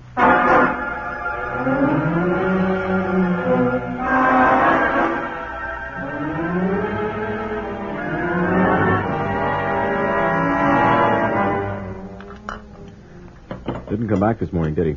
I looked out the window and his car isn't there. My curiosity is certainly aroused. That's the 3rd time he's done that since he moved next door. When was it? A month now at least. Wonder what he does. Well, you should be the one to find out. I don't think it's my place.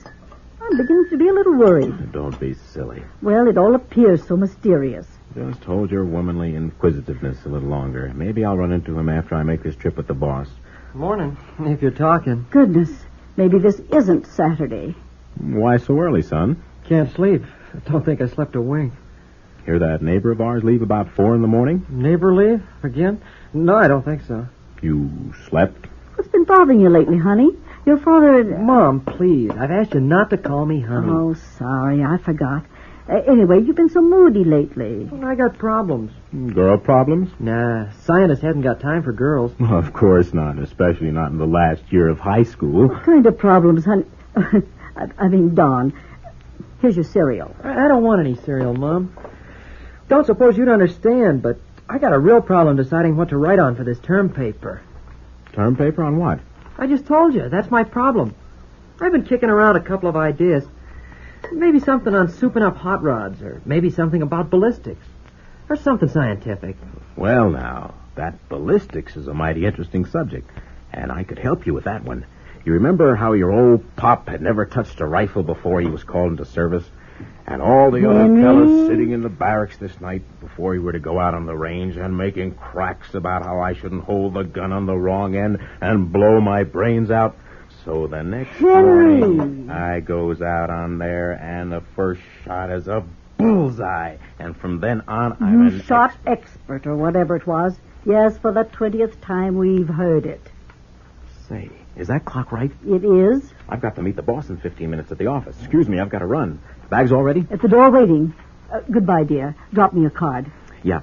Bye. So long, Don. You write that up now. Sure, Pop. See you. Bye, everybody. Honestly, that man. Rush, rush, rush. Don, you've hardly eaten anything. I'm not hungry, Mom. Know what I think I'll do? Write about hot rods? No. I think I'll take a ride on my bike out to the bluffs. Just by myself. Maybe I can think of something to write out there. All right, son. It'll do you good. Promise you won't go in any of those caves, though. They're too risky. Those roofs could cave in any time. I promise. I'll expect you back for lunch about 12:30.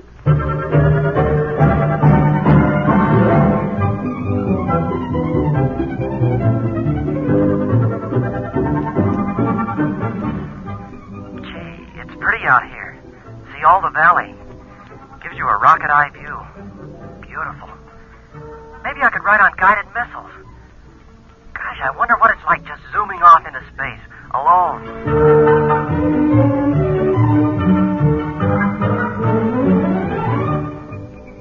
It's more peaceful on this side of the bluffs. Just the birds. Mom worried about those caves. Ain't nothing to them. Nothing like real caves, miles deep. Maybe I could write about caves. Or better yet, tunnels. That's it, building tunnels under rivers. Let's see now. Say, there's a section of the bluffs I've never seen. I wonder what it's like. I think I'll take a look. Leave my bike here.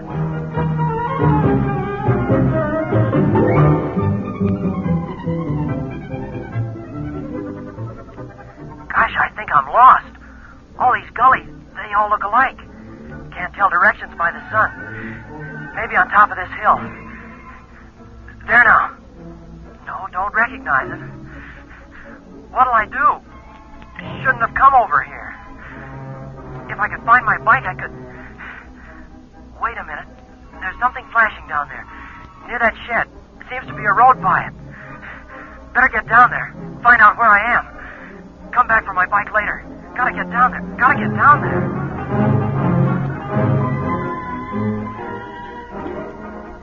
Now, Mrs. Taylor, just calm yourself. It was nice of you to come over. Now, that's what neighbors are for, to help neighbors. What time is it? 2:00. Now, we'll hear soon. The police said they'd search the bluffs.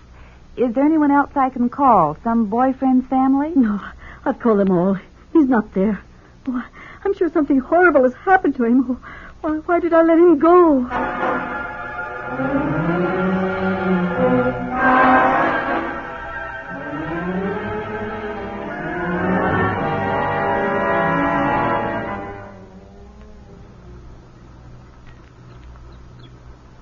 Hello?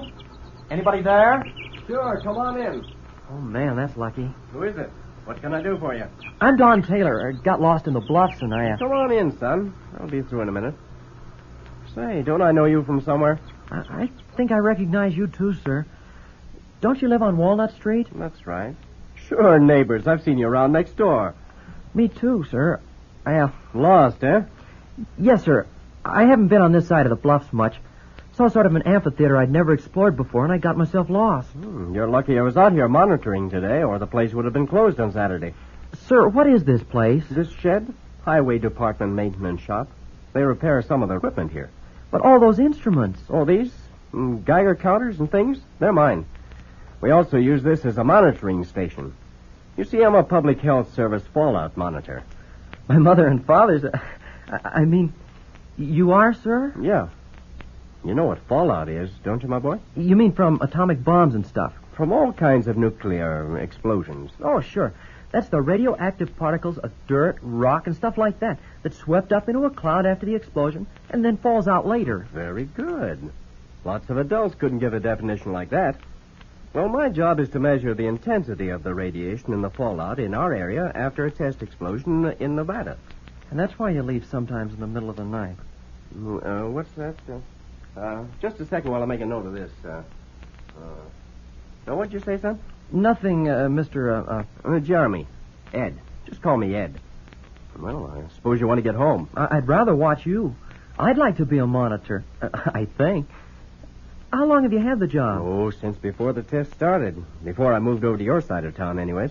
Well, Mr. Ed, how many people do they have per monitor? Oh, if I knew, I've forgotten. Lots of us.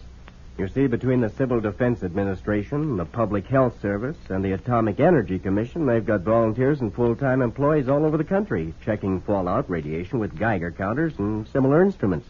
So we won't be caught unawares. What do you mean, unawares? Well, you know we're exposed to radiation all the time. Sure, I learned about that in science class. Cosmic rays from outer space and carbon and potassium in the body bombard us with radiation all the time. That's right. Only in such small amounts that we never notice it.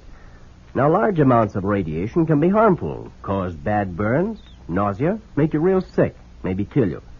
So the amount of 3.9 Roentgens has been established as the maximum cumulative exposure allowed for safety. In an area receiving radiation close to that, the people would have to be warned to evacuate, you see. What's a Roentgen, Mr. Ed? Ed? Ed, just call me Ed. Well, a Roentgen is a measurement of radiation. Like an inch measures distance. Do we ever get close to the maximum? No, son. Even near the bomb sites, no real danger has ever existed in this country yet. These particles get carried long distances by the wind, don't they? You've kept up on this thing pretty well, young man. Winds way up there, 40, 50,000 feet. The Weather Bureau keeps everybody posted as to which way the winds are blowing. Then the fallout monitors check the radiation along the way. Gee, Mr. Jeremy, Ed, do you think I could look at some of your instruments? Would I bother you? Sure you can. I'm almost done for today. Been a long session since 4 a.m. Come on over here.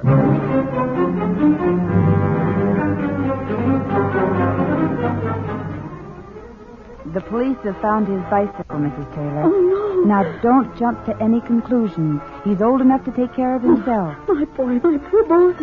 I'll get it. Taylor residence? Yes. This is your neighbor, Mr. Taylor. Just a minute. She's right here. Mrs. Taylor, it's your husband. He's calling from Crownville where I'd left the message. Can you talk to him? Oh, yes, I'll talk. Henry, they've just found his bicycle. Oh, what? Don's.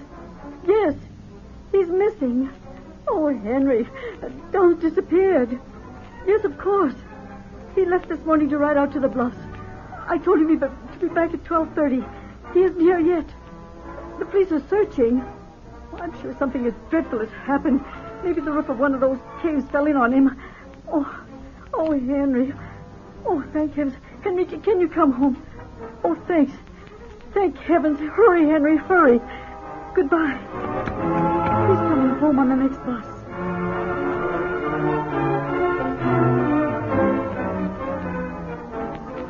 So you see, Don, that's about all there is to it. Well, how come most people at home haven't made any preparation to protect themselves? Don, you've just bent the needle around the pin. If folks would only realize they'd better think now about protection, some future day might be too late. The two possibilities for protection from radiation are simple. One is evacuation, the other is shelters. You mean clearing out of the place? Right, but in an orderly manner. Communities and even farm areas need to plan ahead just how the citizens will evacuate, because downwind from any enemy blast, the people may have to get out of the areas hit by the fallout in a hurry. And several avenues of escape need to be studied because they might have to get out of town to the east instead of west. I can see that all right. We've never even discussed it in our family. Should we build a shelter? Well, a simple shelter will give you good protection. Just a frame house protects a little from fallout. A basement, even more. A shelter that's under about 3 feet of dirt will give you virtually complete protection from lethal radiation. It should be stocked with medical supplies, a portable battery radio to pick up the Conrad instructions, and food. Food? Gee, that reminds me. I'm hungry. What time is it? Almost 4 o'clock, and I'm getting... 4? Oh, gosh. My mom, I told her. Trouble, son? Hey, in there. Who's that? You calling me? Yeah. Hi, Mr. Jeremy. Say, we're looking for... A young man, about 17, 18. Right. Oh, it got him, did you? Hey, you Don Taylor? Yes, officer. Did you know they've got the city police and us highway patrolmen searching all over the bluffs for you? No, sir. I'm afraid it's partly my fault, officer. He wandered in here, said he was lost, and I've been telling him about my job. Your mother says you've been missing since noon, Sonny. She's almost hysterical. I'm leaving right now, officer. I'll take him home with me. Okay, Mr. Jeremy. I'll radio headquarters. You know, I passed here 3 or 4 times this afternoon. Wish I'd dropped in sooner. You'd better get home in a jiffy, son.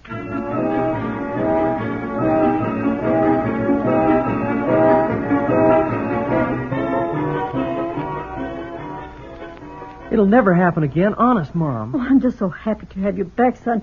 Oh, I know you're old enough to take care of yourself, but when you didn't come and didn't Mrs. come... Taylor, I'm afraid he and I both became fascinated with what I was doing, and we failed to note the time. I had no idea you were expecting him, of course. I realize that, Mr. Jeremy, and I know how Don is when he gets involved in something scientific. And guess what, Mom? Oh, please don't make me play games at this stage, son. Ed has agreed to help me on my term paper. Guess what I'm going to write on? I mean, I'm going to write about fallout. Well, at least you did reach one goal out there in the bluffs. I'd better get on home. Oh, please stay, Mr. Jeremy. My husband will be here in a moment. I'll appreciate it if you'll help explain this whole thing again. I'm still a little upset. He's going to be mad. Sure, I'll stay. I got an idea, Mom.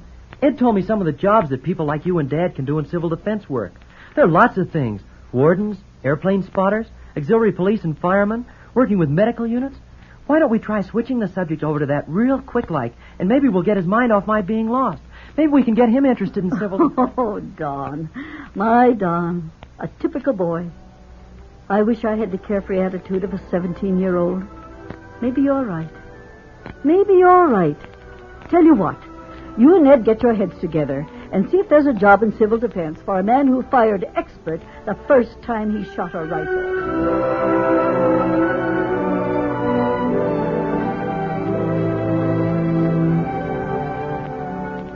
The Sky is Falling was written by Bob Hahn and produced and transcribed by the Rocky Mountain Radio Council for the Federal Civil Defense Administration under the production supervision of Nat S. Linden.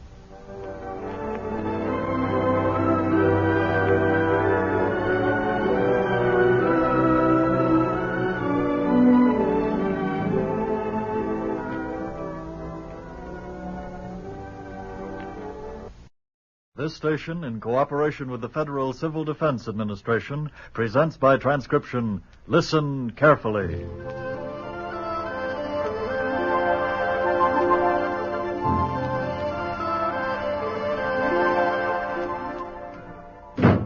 It's me. Finally made it. Oh, Ted, you just missed a telephone call. Seemed urgent, but wouldn't leave his name or number. Said he'd try the office. Just this moment. I think I know who it was, Laurie. I'll give him a buzz. Probably about the meeting tonight. Tonight? Where? Athletic Club. Civil Defense Cluster. Honestly, you don't tell me these things and I make plans. We're going to have to keep a calendar or something. Don't tell me we've got more visitors coming in. No, my program committee. Uh-oh. Cooking up something juicy for the upbringing of the rural ladies in our community, huh? Now, don't you make fun of my activities. Goodness knows the projects we girls promote are just as important as your old channel rod or whatever it is. Never did understand it anyway. Conelrad, dear. Conelrad. And it would do you and all the girls well to understand it. You may be using it sooner than you think. Well, if things are going to continue the way they have the past few months, I think we need 2 cars in this family. Every time I plan something with the girls, you need the car for the radio station or something about this civil defense. Might not be a bad idea, honey. I'll jot that down. Maybe I'd have been able to visit Stella in Montreal when we'd planned if we had 2 cars. When you planned.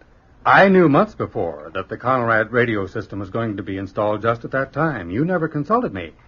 Besides, you saw her last year. She's our only daughter, and you act as if you didn't care. I love her dearly, and I have to make that phone call. Dinner same time? Yes. Well, I guess I'll have to call the girls and see if we can hold a meeting over here. I'll get Matilda to make some sandwich. And let me get to the phone before you do, dear. Remind me about that car.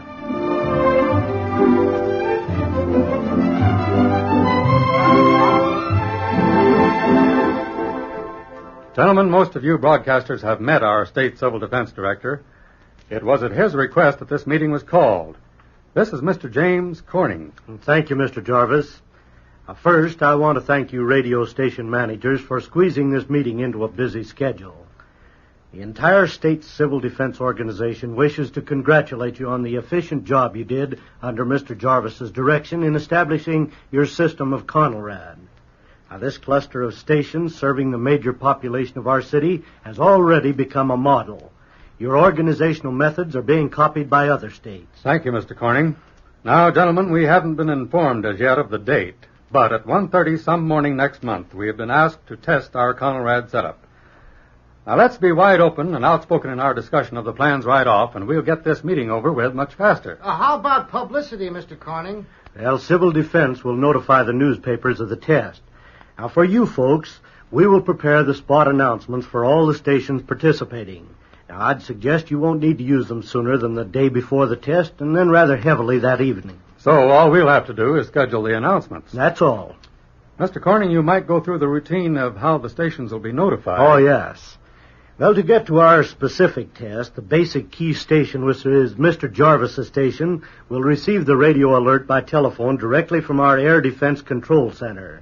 Now, this alert will be relayed to your transmitters using the special telephone circuit which you all installed. Question, Fred? I just wanted to check on procedure. At this point, we discontinue our regular programs, cut the carrier wave off and on, send out the 1,000-cycle tone, broadcast the alert message, and then go to our Conrad frequency, right? That's right, Mr. Dunning.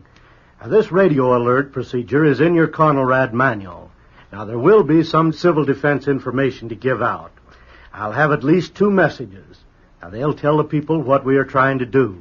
Now, up to this point, I think the main problem will be in getting your personnel, your engineers and announcers, thoroughly familiar with the procedure. Such things as making sure they don't give the call letters to identify your stations and so on. If there aren't any more questions on the alert, let's go on to the all-clear procedure and keep the meeting moving along.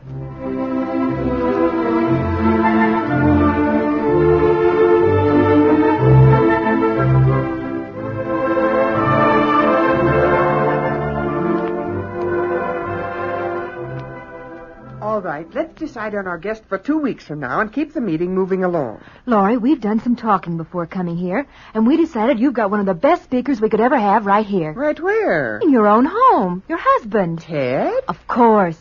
Look, what could be more interesting than a program on what radio can do for you? All about the fine symphonies on the air, the educational forums. Yes. But Ted is so busy, and the club ladies would probably feel I'm just trying to force my husband on them. Nonsense, Laurie. We're the ones suggesting it. We've never had a program about radio, and we all live with it every day, all day long, in our homes, in our cars, and Ted is such a good talker. Well, that's nice of you to say. I'd have to argue with him to get him to do it, I know.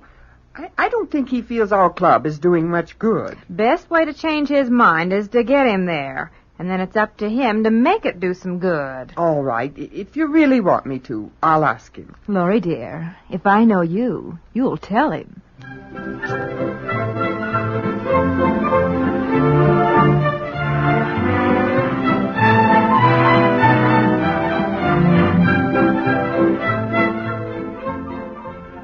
It's good to have you home early for a change, Ted. What's up? The girls all gone? My favorite cocktail prepared? My lounging robe out? What, no bedroom slippers? Those dingy, worn-out things you wear. Wouldn't touch them. Most comfortable pair I ever had. You still haven't answered my question about all this sudden domestic touch, just like the storybooks. I have a question to ask you. Aha. The reason rears its ugly profile. Ted, please. The girls... they talked me into it. My dear, since when have I become such an ogre that you find it hard to ask me a simple question? Well, I know how busy you are. The station, your channel rod, or whatever. Conrad, dear. Conrad. Well, tonight the girls said, and I agreed to ask you, they'd like to have you give a little talk at our club meeting in 2 weeks on what radio can do for you. I'd be glad to. You would? Certainly. You certainly would? I said I would. Well, now... Yes, you did. Oh, Ted, that's wonderful. You do give good talks. And we can be sure to get a lot of culture in, too. Now, one thing you must mention are those wonderful plays on Tuesday nights. That's what the girls should be listening to. And then the symphony broadcast... Laurie, dear, you said I give good talks. Just leave it to me. Yes, of course, Ted. Just be sure you get a lot of culture in. Oh, and Ted. Yes? I forgot to tell you at supper time. I've made definite plans for us to go to Canada to see Stella in Montreal next month. Or else. All right, Laurie. I'll try to arrange it. About the car, honey. I think we can get along. We don't need another one.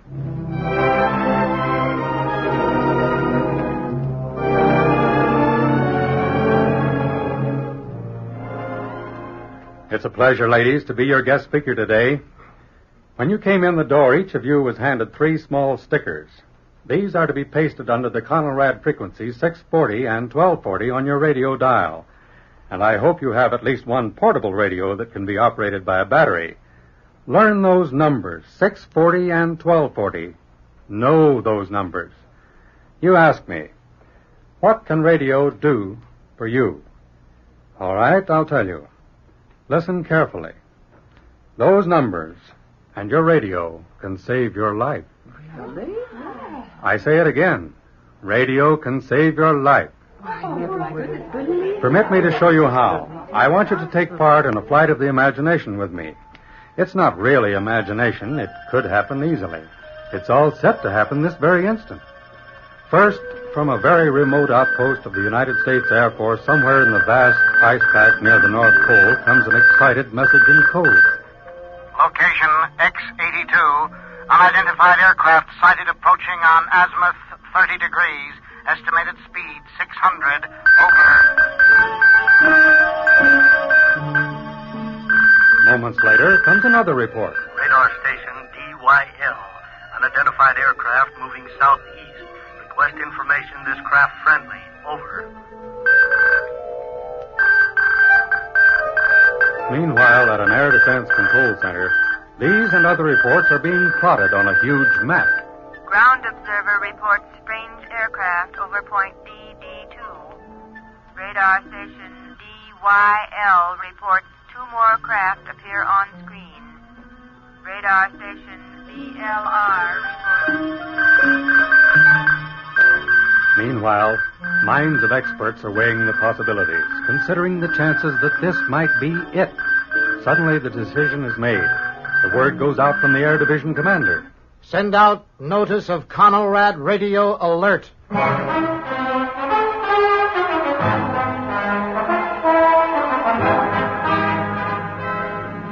Conrad radio alert. New words to most of you, I'm sure. Ladies, Conrad is a system of standard radio broadcasting worked out by the broadcasting industry and your government to bring you official information in time of emergency. You will be able to receive programs from local, state, and national sources. I'll tell you a little about how it works. When the stations receive word of the alert, they'll interrupt their existing program immediately. Then they'll cut the transmitter carrier wave off and on briefly. Then you'll hear a 1,000-cycle tone like this, followed by an alert message, something like this. We interrupt our normal program to cooperate in security and civil defense measures as requested by the United States government. This is a Conrad radio alert. Normal broadcasting will now be discontinued for an indefinite period. Civil defense information will be broadcast in most areas at 640 or 1240 on your regular radio receiver. I repeat, this is a Conrad radio alert. Normal. At this point, all FM and TV stations will go off the air. Now, only those AM, or your standard radio stations participating in the Civil Defense Cluster, will begin to operate on the 640 and 1240 frequencies on your dial. Remember those numbers, 640 and 1240. At those spots on your radio dial in this area, you will receive official word from Civil Defense as to what to do. Ladies and gentlemen, this is your state Civil Defense Director, James Corning. This area has been placed under Air Defense Warning Red. You are urged to seek shelter. This is not a test. I repeat, this is not a test. You are urged to seek shelter at once. Proceed in an orderly and non-stampeding manner to the nearest underground shelter you can find, whether it be a basement, cave, or civil defense shelter. If possible, take with you a battery-operated radio and stay tuned to this frequency. Be respectful of other people's urgency. I repeat, proceed in an orderly manner to the nearest underground shelter you can find.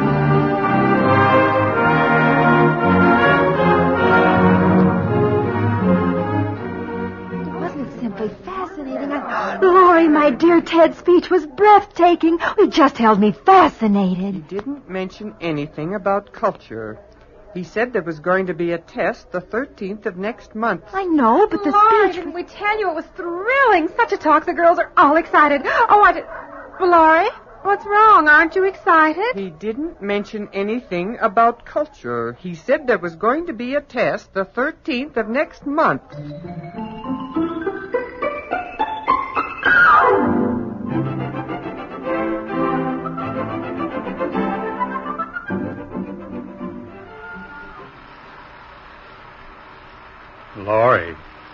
haven't said a word about my speech. Why this silent treatment? Didn't you like it? Ted, I want that other car tomorrow. Car? Oh, yes, the other car. What does that have to do with it? I want that other car. I'm going to Canada even if you aren't. Who said I wasn't? The 13th of next month. You said it was going to be a test. You planned it deliberately. I don't know what you're talking about. That was the day I'd set for us to leave for Canada. Oh, so that's it. Well, now, Laurie, don't you worry about Canada. It just so happens that I've been appointed to a committee of broadcasters who are going to take a tour of various installations of the Canadian Broadcasting Corporation. We'll be spending 2 whole months in Canada, including a lot of time in Montreal. You're going with me, and we're leaving the 20th of next month. We are? Oh, Ted, that's wonderful. So was your speech. The girls all got interested in civil defense and want to know what they can do to help out in the program. I noticed that. I suggest you invite Mr. Corning to be one of your next speakers. And, Ted? Yes. Forget I said anything about the other car. I don't think we'll need it.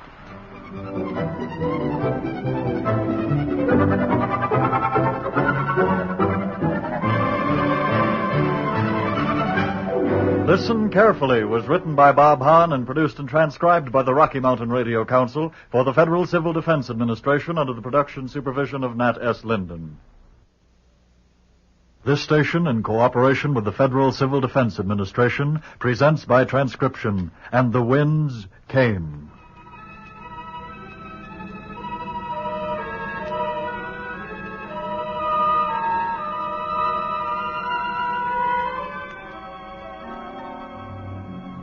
Here, high in the upper airs, a birth no mortal before has ever attended, the product of a wedding of the forces of nature, as ethereal as the stuff it's made of, air. Listen. Did you hear it? Maybe not, for there's no sound as yet, just a faint swirling, an eddy high above the sultry plains of America, early, very early in the morning of a late spring day. There. Life stirred again, the rising of warm, humid currents that drift upward from the parched prairie land beneath, to be met inexorably by cold and heavy air currents sinking from the upper reaches of the sky, the beginnings of a storm. Let's see what lies below as we descend. Here below us is the town of Centerville, population 50,000 people, more or less. Dawn is about to break, and on the street below us a familiar scene, the milkman. Let's see. Conway's 2 quarts. I wish I could persuade them to take a regular delivery on cottage cheese. Boy, gonna be another scorcher today.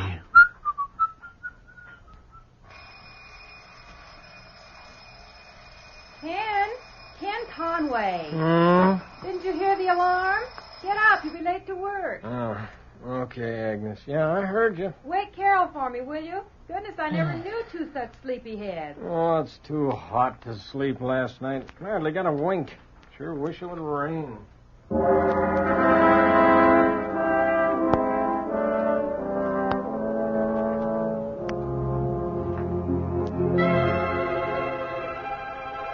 And high above again, a mass of cold air from the Arctic polar wastes of snow and ice drifts from the northwest, and from the coastal regions of the tropic seas, the lower wind, the warm breeze, blows gently at first to meet it. And in a westbound plane, the pilot feels the turbulence and announces to his passengers, Your attention, please. We're changing course and altitude to avoid a cold front. For the next 15 minutes, there will be rough air. Now fasten your seatbelts, please. Thank you. While down below in Centerville, Al Markley and Harold Summers are opening shop for the day and hear the plane as it flies over. I'd like to travel in one of those sometime. Not for me, Al. If the good Lord wanted us to fly, he'd given us wings. Ain't gonna be another scorcher today, I guess. Afraid it is. Doggone it, Harold. If I didn't know this country around here better, I'd swear it was tuning up to rain. Better not say that out loud unless you want your customers to think you're crazy. Well, I was just going by the looks of the clouds up there. Rain. Whole darn country's drying up and getting ready to blow away. I gotta fill a prescription.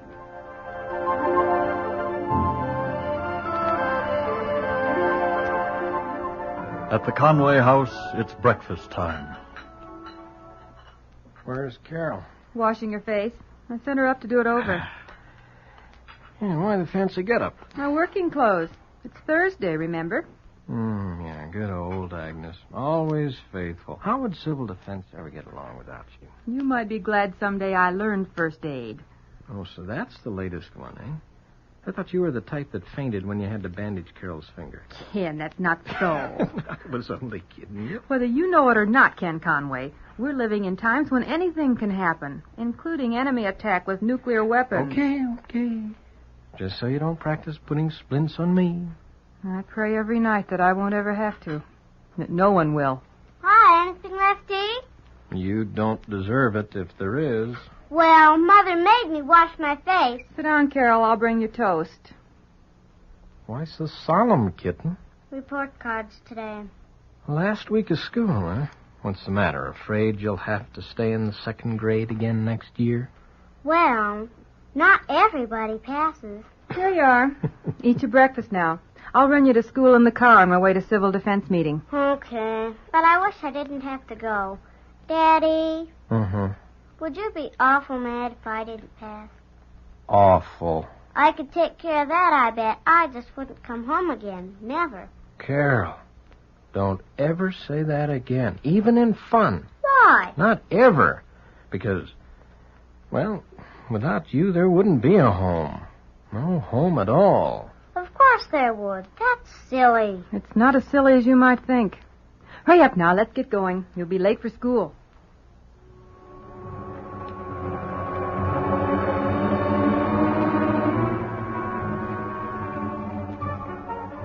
High above the loves, the hates, the fears of Centerville, a motion starts of swirling air. Two masses, one of hot and one of cold air, clash. And dainty, lace-like threads of lightning flash within the growing, building clouds. A dance begins, a whirling waltz, increasing as the jarring music swells. A wedding dance, from which will come a whirlpool, then a vortex of onrushing, spinning wind. But down below in Centerville, life goes on as usual. The thunder is too far off to hear. The lightning is unseen. It's almost time for classes to begin at Carol's school. The principal is talking to the teachers. I know that a lot of you are giving class parties this morning, and I don't want to spoil the children's fun. Now, that's why I'd like to warn you not to plan anything until after 10 o'clock. Now, our final drill of the year in civil defense is scheduled for 9:45. Won't that be just the duck and cover routine? Where the children duck under their desks and cover their faces? Now, Miss Watkins, that may save lives in case of an unexpected atomic attack if nothing better is available. But I'm very glad to report that our school is among the first in the country to prepare ourselves with much greater protection than merely covering up can afford. How do you mean? Well, from now on, we're planning to use the larger portion of the school basement as a shelter area. Now, when the signal sounds, I want you to have the children march in an orderly fashion down the basement stairs and to follow the instructions on sheets which I'm going to pass out to you and which I hope you will study over carefully. Goodbye, Mother. Will you be home for lunch? Certainly I will, Carol.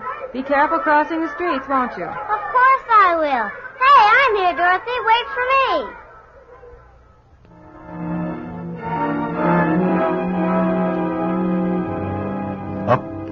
Up into the swirling storm mass, too violent now to penetrate by mortals such as we. And look out unless we be sucked into the raging funnel and forever lost. A quick glimpse is enough.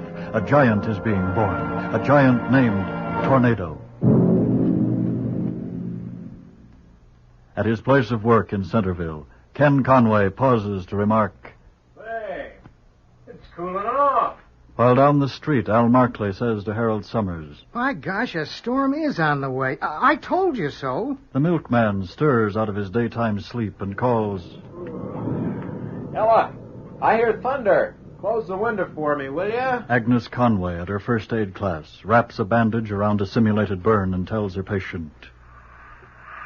I don't like that wind. And at Carol's school, alarm bells sound. Now, children, remember what I told you. You're to act exactly as if this were a real emergency, an attack by enemy bombers. Rise from your seats, step into the aisle.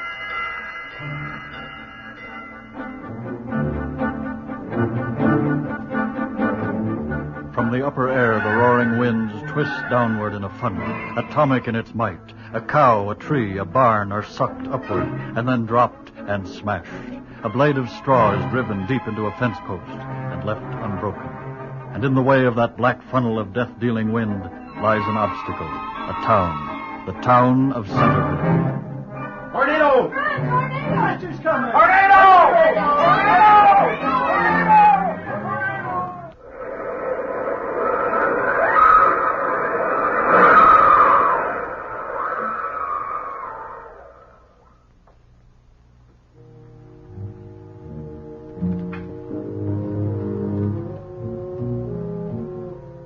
It's over, just like that.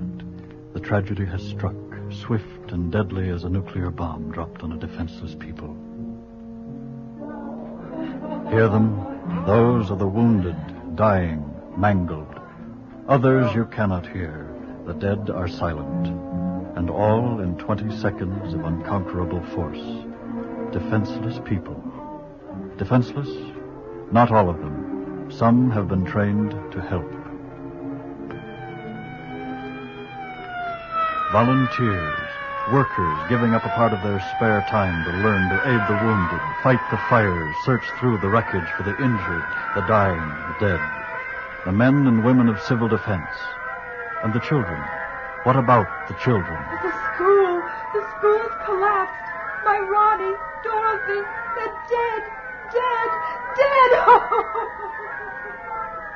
Then Ken Conway, running through the streets, clambering over bricks and rubble, autos overturned, and coughing from the smoke of burning buildings. They said the school's collapsed. Windows sucked out by the vacuum from the twister. Walls blown inward. Carol, oh dear God, let Carol be all right. Al Markley, dead. Harold Summers, dead. The milkman, dying. Agnes Conway, fate unknown. Carol Conway, buried in the wreckage of the school. Buried, but... All right, I want everybody who's had training in civil defense to help me handle this wreckage. Let me. I'm sorry, Conway. This is a job for people who have had the training. Our kids are down there in that rubble somewhere. We can't risk killing any more of them than the tornado did already by going at this thing blindly. You've got to let me do something. Oh, Ken, you're safe. I thought... Agnes, Carol's... Yes, I know. Oh, Ken, you're hurt. Your arm... Yeah, broken, but there's no time for that now. I've got to help. I've got to... The first aid station for this section is right over here. And if you don't want me to splint you, like you said, there'll be somebody else. Oh, Carol, darling, wherever you are, you're in God's hands. God's hands.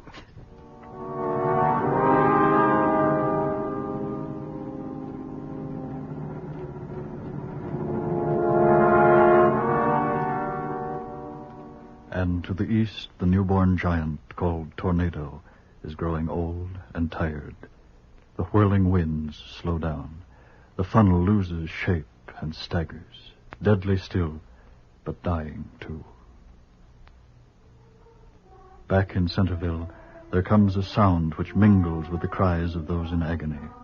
A sound of singing, but from where? Not here upon this once proud street which lies in ruins. Not here where Harold Summers' dead hand clutches at the prescription he was filling when the wind came by. But here where the schoolhouse lies in ruins. Why this song? Agnes, have you heard? The children in the basement of the school. All of them, Agnes. All of them. Yes, Ken, I heard. They were down there for a civil defense drill when the tornado struck. They're all unharmed. And singing. Imagine singing. That means they have to be all right. Yes, dear. The doctor says you must sleep now. Carol will be here when you wake up.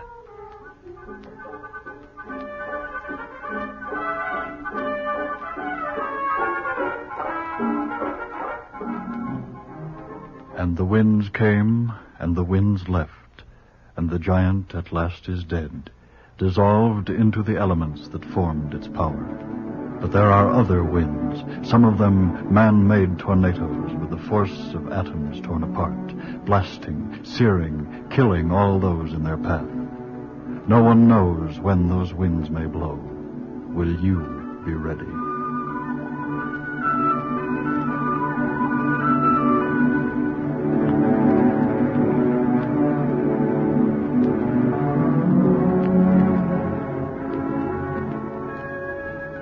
And the Winds Came was written by Jack Weir Lewis and produced and transcribed by the Rocky Mountain Radio Council for the Federal Civil Defense Administration under the production supervision of Nat S. Linden.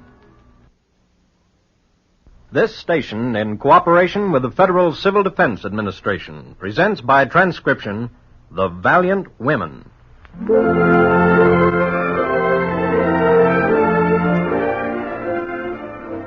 I'd have you see Molly as I remember. Tiny, frail, wearing the snow-white hairs of her 76 years as a crown of accomplishment. But more important, she radiated that indomitable courage which not so many years ago carried women like her across the plains and deserts in wagon trains and ox carts. As for me, well, at that moment I might just as well have been a redskin looking into the barrel of a rifle, preparing to bite the dust and find the happy hunting ground. All she really said was, "What are you trying to tell me, Doctor?" "Just this, Molly.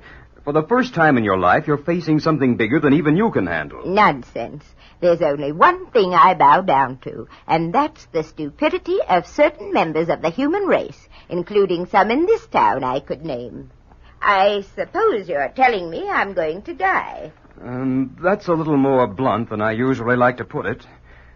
Please sit down. Well, let's have it.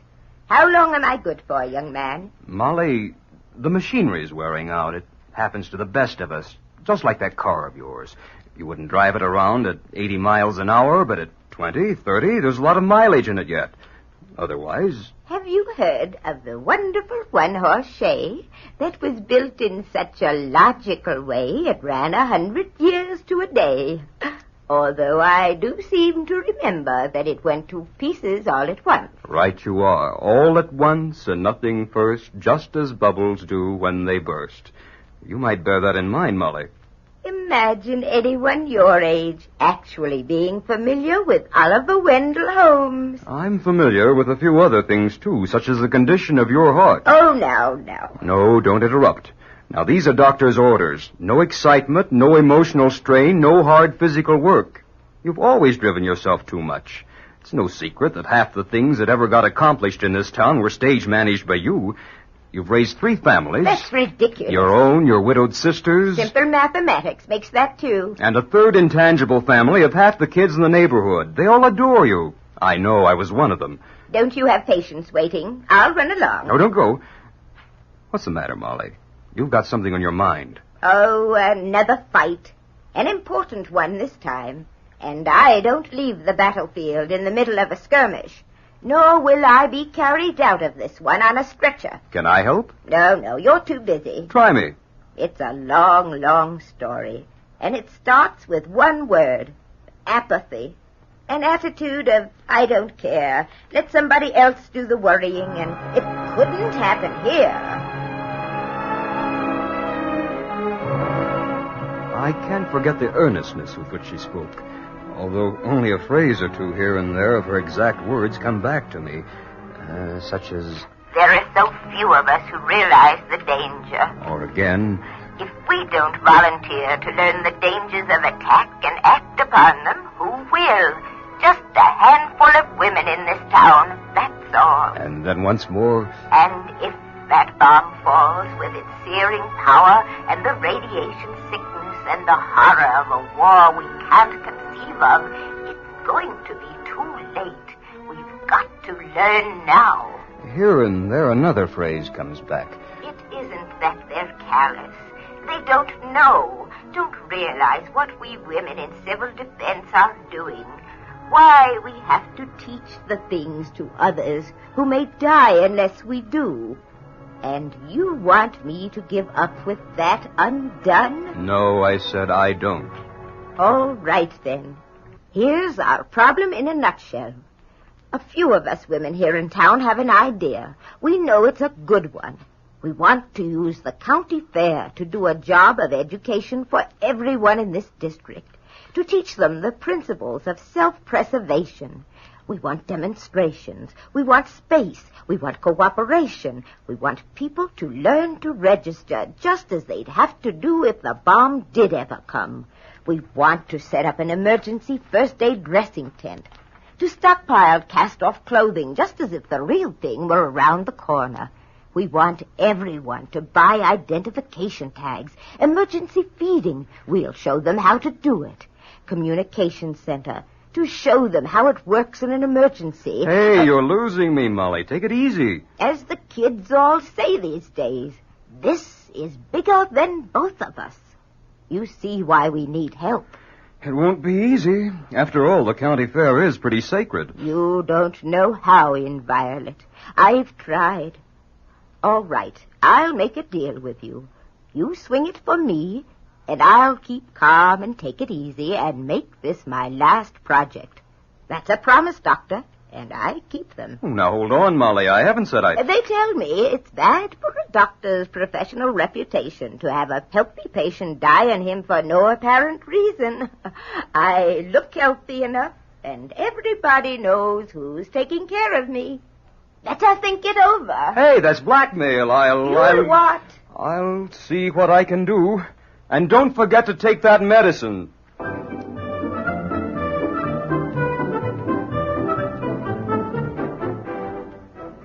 Well, I did try. Being a doctor, I knew the importance of arousing the people of our county to the urgent need for knowledge in case of atomic attack.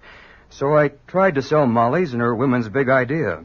What did I get? This sort of thing. Now, look, Doc, you know I'd do anything I could for you. But just consider this thing from the point of view of dollars and cents. Who'd pay for it? As chairman of the county fair committee, I've got an obligation to the community to make this thing go. Let's face it, we've got to be self-supporting, and that means livestock, poultry, baking, and all that stuff the ladies go for.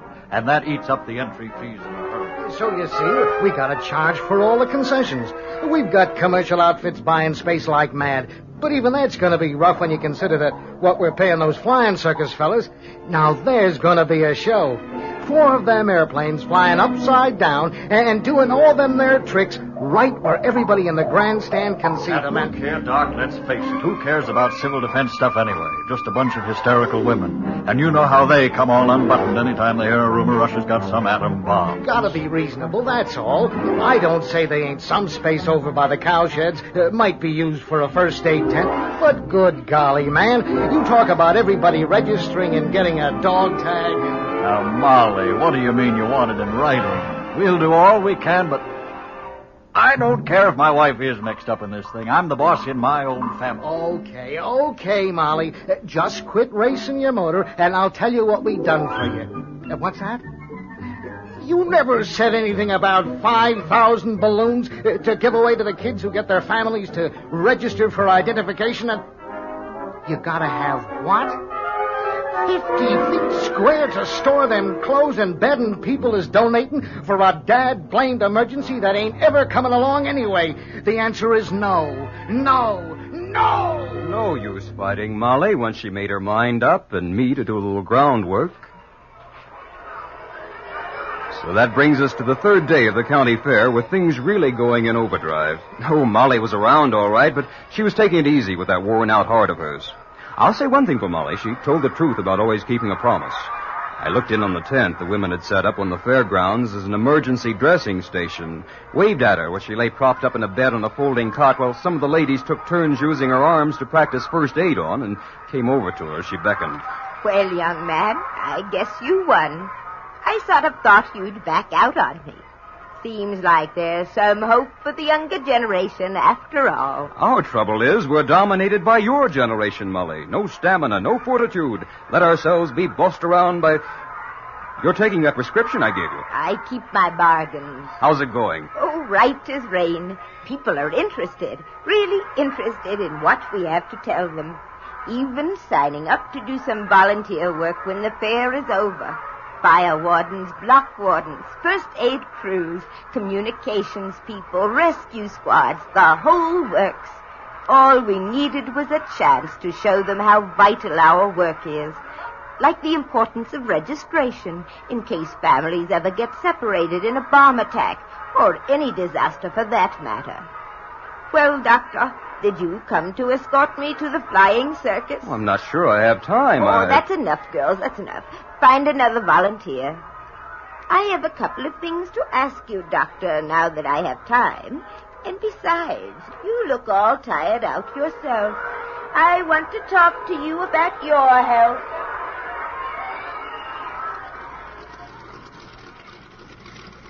What happened next is history. You heard the newscast, read the papers, saw pictures of the aftermath. All I know is that one of the stunt pilots revved the motor, started for the takeoff. Then Molly grabbed my arm and said, Doctor, that plane has flames coming out of it. Then just as it was airborne, there was a short, explosive report.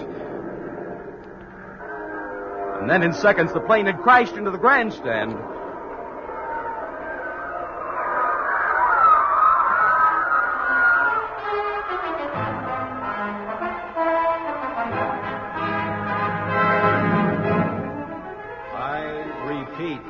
Will all civil defense volunteers report at once to the civil defense area?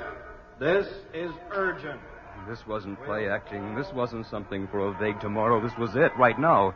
The burned, the dead, the dying. I hoped and prayed that Molly's volunteers would act with promptness, that there'd be dressings, bandages, and medicines, that communications would send out far-flung calls for doctors, nurses, and more doctors.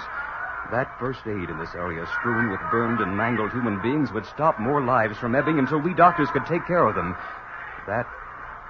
Then I felt a tug upon my sleeve and looked down at Molly's bleeding eyes. My promise. You release me now. Yes, I really should. Get in there and work. And she was gone.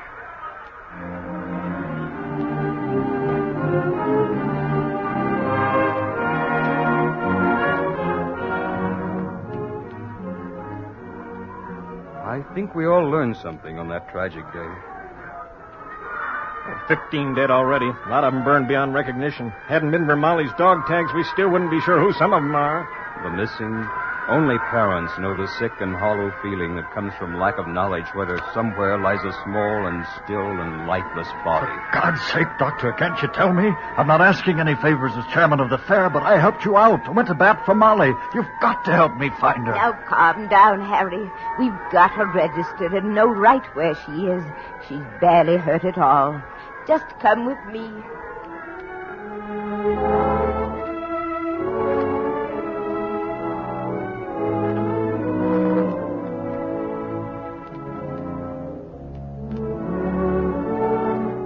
I don't know where the time slipped to, but it was night already. We'd done all that we could. The whole state had rallied round, and we hard-pressed, weary folks had been relieved from tasks too grim for telling. I turned to Molly. I know. I'm going home now. And you were right. I am not as young as I once was. But I'll be all right. Just knowing that if it hadn't been for what my women in civil defense stood for, fought for, and I think would die for, if it hadn't been for them, I hate to think how much worse it would have been. Are you all right? Need anything? Nothing. Have you heard of the wonderful one-horse shay? That was built in such a logical way? That it ran 100 years to a day. So you see, at 76, I've got 24 more years to be calm, relaxed, and no good in. Then I'll go to pieces all at once. Remember the last two lines, young man? End of the wonderful one-horse shay. Logic is logic. That's all I say. Next day, when they came to offer their formal thanks and their gratitude and to give her a solemn pledge of support for civil defense, Molly was gone. Her great fighting heart had stopped in the night. But that was the way, after all, she'd have wanted to go. God bless you, Molly.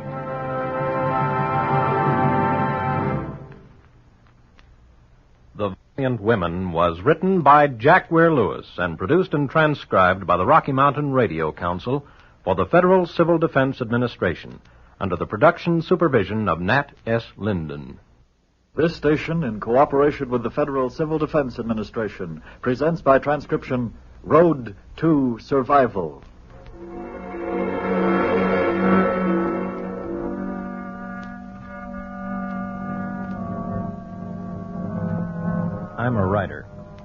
follows is fiction. God help us if the day should arrive when this same assignment must be handled as a current event, as the history of a day of reality in our land.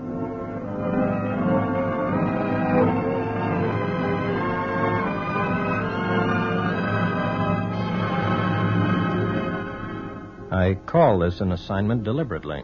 It has a purpose, to shake you a little, to save lives, perhaps, to impress upon you some reasons for the need in our land for voluntary civil defense. I submit to you a mixture of fiction and fact. The story is fiction, lying in the future. What happens in the story, we have every reason to believe will be fact. Undeniable, ugly. What you will hear is a known set of facts about civil defense, about the H-bomb, about the city that suffers its attack. It begins in a high school classroom. One of the boys speaking is Mark Douglas. Now, don't get me wrong, Mark. She's okay, but her old man's a terror. Same old thing. Have her home by 10 o'clock, will you, son? You know what I mean, Mark. Yeah, same thing used to happen to me and Jan. Now, I don't know. Her dad's not such an ogre. Oh, yeah? Maybe I ought to start going steady. Quit messing around. You go bowling last night? Oh, here she comes, Bill. Class, we will now begin today's English literature lesson. Hey, she's looking this way. Class, let's settle down. Class, we will begin today's English literature lesson with page 389. Hey, Bill, that's the civil defense alarm. But they never ring it, without warning. A drill warning. Class, please remain quiet. I don't understand this. We're usually told. However, class, let's take our positions as we've rehearsed. What the heck, Mark? Do you suppose? I got a feeling this one ain't practice. You know something else? It's just like you said at the track meet. Man, we got a roll. The boy is right. This is not a practice drill. From this instant on, none of the facts can be altered. And you and I have met one member of a family of 3, Mark Douglas. Mark's mother is a nurse in a general hospital. She is there now. Dr. Hale just cleared 313 to check out after lunch, Douglas. I asked one of the maids to help her pack. Did he say anything about removing the drainage tubes from that gallbladder in 320? No, but he'll be back for afternoon rounds. Before I forget, we'd better check Central Supply for another drainage bottle.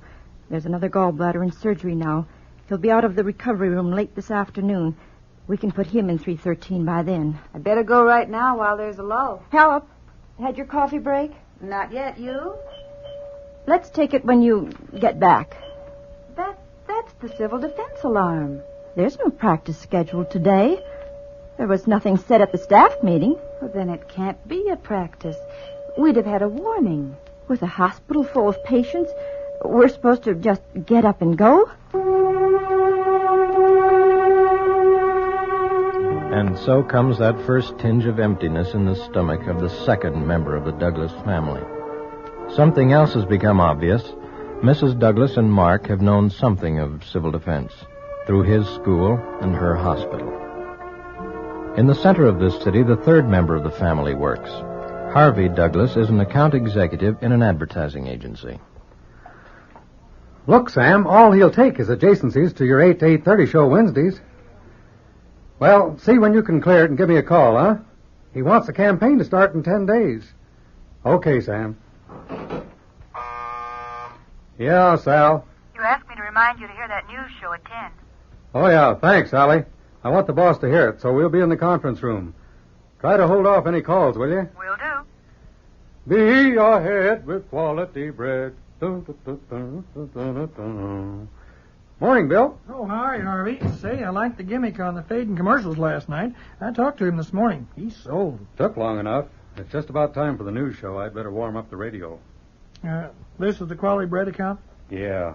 26 weeks with options. Enough time left to get into another record, so let's try it out with a little theme. Must have lost the record. There's no theme. Yeah, that's funny. This station's more on the ball than that. Wonder if it's this set. Must be a tube, huh? Wow, listen to that whistle. We interrupt our normal program to cooperate in security and civil defense measures as requested by the United States government. This is a Conrad radio alert. Normal broadcasting will now be discontinued for an indefinite period. Civil defense information will be broadcast in most areas at 640 or 1240 on your regular radio receiver. I repeat, This is a Conrad radio alert. What Normal nonsense is broadcasting this? will now be Conrad, this for means an air raid warning. You mean a practice? Civil defense information will be No, broadcast I don't in think most so. areas at I've got a 6:40 feeling. or What's 12:40 that on your supposed to regular mean? I radio think it receiver. means get out of town.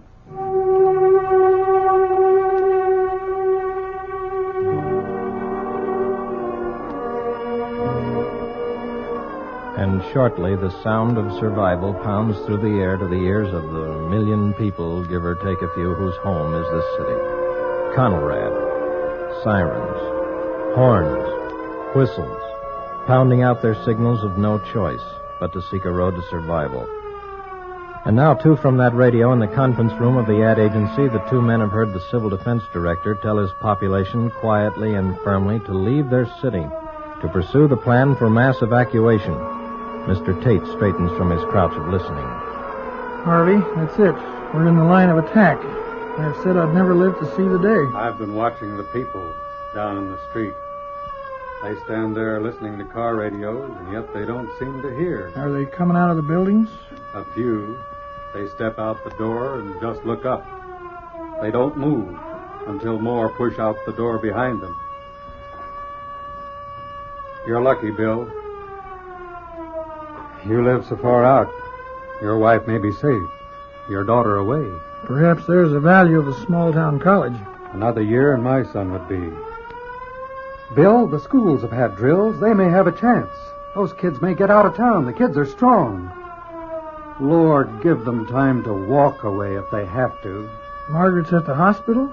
Is it far enough out? If the building doesn't crumble, the heat blast may take it. It's right on the fringe. I don't know. Surely they'll evacuate them. Alone she could make it, but she'll have to stay with the patients. She would. At least Margaret knows where her duty lies. We can only start moving.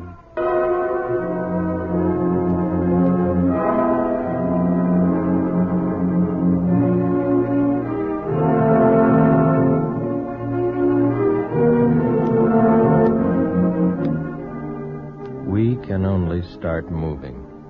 A bewildering answer to a question that had never been asked by far too many. Can we be prepared? And prepared is a word in the past tense. It cannot be brought back. Its substitute is start moving. Even that is difficult. A hospital cannot. Help see to it the beds are pushed together as close as possible. All the fifth-floor bed patients are down now. They're starting on the fourth. I don't know. This basement's going to be packed to the gills. Make sure there are 2 patients to every bed, or we're sunk. Here comes some more on the elevator. Keep circulating. We've got to prevent panicking. Orderly, bring them this way. We're setting up maternity in the laundry room. Are those medications? Down there. It's this one over here. You'll be all right, miss. Look, you've got to calm down. You're not doing yourself any good. You're just upsetting everyone. Halleck, get an okay for a hypo here. You'll feel better in a few minutes. Here you go. Thanks. Now straighten your arm. There. I'd like to scream too, but it's too late.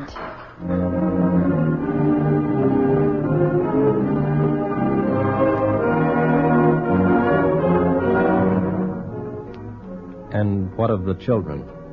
The order has been issued for the high schools to evacuate students on foot. It is figured they can reach temporary safety, at least, with comparative ease.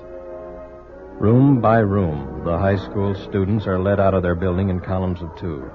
Among them, Mark Douglas and his steady, Janet Baker. Jan, change places. We can be together. Mark, I'm so scared. I'm so scared I feel sick. So's everybody. You've just got to walk. Walk away from it. Can we? Even if we can, why? There'll be nothing. Jan, I love you.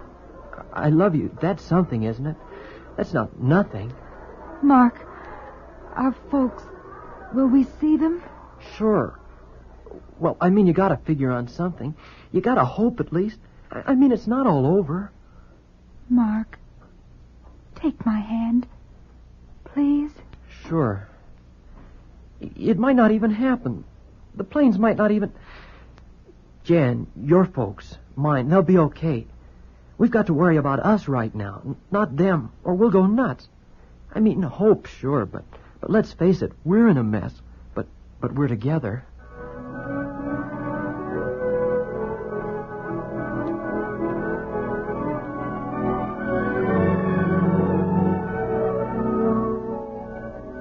Together, with 1 million people, and time running out. An overwhelming sense of escape begins to surge.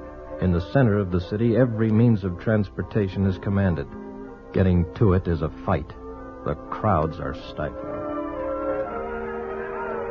Bill, hang on to me. We'll be separated. If we don't make it to a car or a bus or something, I don't think I can go much more of this.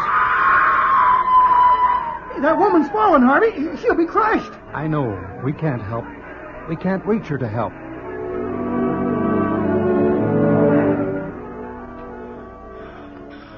And to the basement of the General Hospital and Nurse Margaret Douglas. We've got to make more room, Halep. There are still more bed patients that can't be evacuated. No, they're all down here. All those that could ride have been taken away by the women in the neighborhood who had cars. The rest are all down here. Oh, Halep. Where do you think our families are? Have they... Let's get some coffee. These people here need our help. We've raised our families. We can't help them now.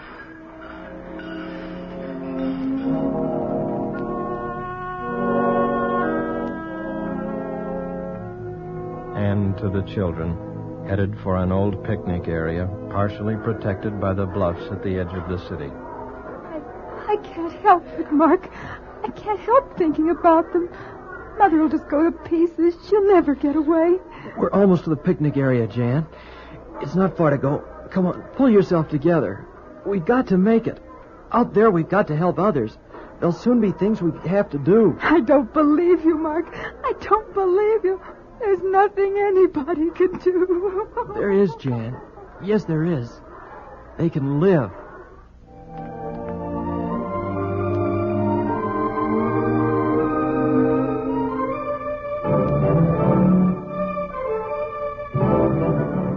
The estimated warning time is ticking away. The people of this city are surging out into the countryside. Those strong enough to make their way through the crowds will survive, perhaps. But the city was not prepared, except for a small nucleus of believers in civil defense. But they were not listened to. And the clock now has no need for ticking.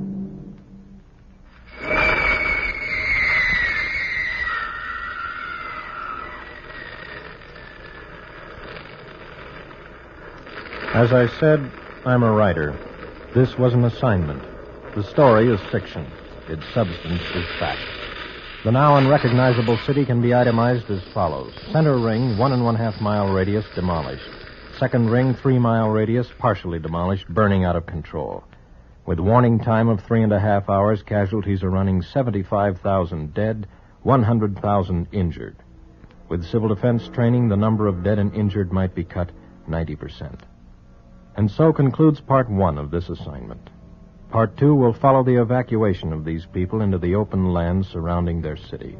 Can they survive there? Listen for My Brother's Keeper, next in this series.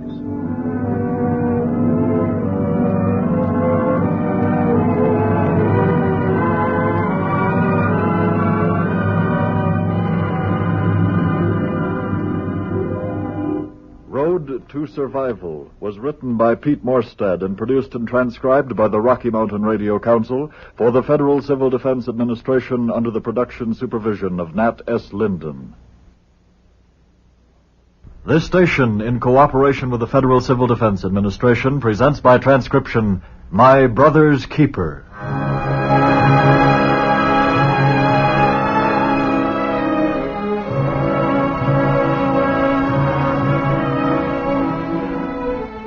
This is Part 2 of an assignment, of facts played against a background of fiction. I'm a writer. The first part concerned the evacuation of a city, 1 million people thrust out onto the land surrounding their city. That part ended with the sound of fury that is the splitting of atoms and the rending of a city. This report then begins in a moment with that same sound, but with a different perspective. a perspective with a point of origin 35 miles outside the city, a point that takes the form of a country church in a small rural town. And so the city of 1 million population has been alerted against attack. There is no recourse but to evacuate. This is the problem. Where do these hundreds of thousands of people go? Even if they get out of the radius of destruction, can they live? How does a man or a woman or child exist when for the first time he must leave everything behind and walk out into the country surrounding his city? And if he alone could survive and find food and shelter, is it possible that 100,000 or 50,000 or even 1,000 could? Not for long. The answer then is 10 or 20 or 50 miles away from town. The answer is in the people we have long called the backbone of America, our farmers and their small rural communities. A church bell, ringing not for the Sabbath, but for a type of salvation never before demanded so much on this earth. This time it is an emergency bell, ringing out a call to arms, human arms, from the town of Crossroads, 35 miles from the city. Crossroads, rural community, calculated not to lie in the direction of prevailing winds that could bring the invisible particles of death fallout raining down on the people whose only exhausted thought is, we are safe. My friends, thank you for responding so quickly. By now you must know why you are here. Our major cities are in imminent danger of attack. We must consider ourselves under full mobilization. We will soon be coming to grips with our training in civil defense. This man is their minister. This minister is the head of their civil defense organization. His people have stayed in town many hours after church on Sundays to learn civil defense, to learn how to make their small community serve as an evacuation center. This village, with a church and parish hall, a Boy Scout hut, an elementary school with its adjacent teacher's home, and a general store.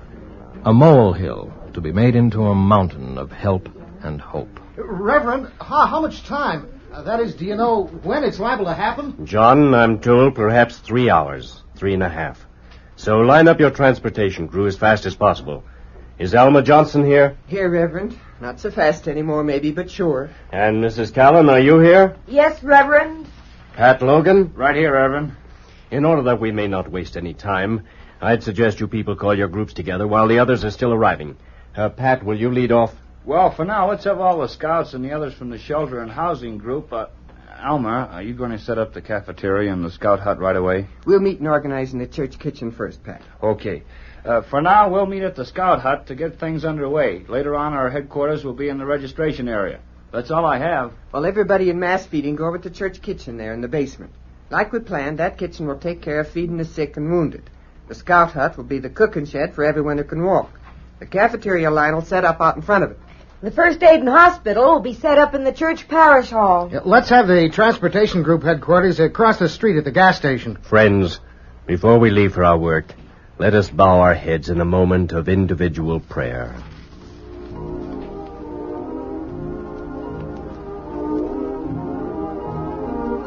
Amen. The work of organizing goes ahead.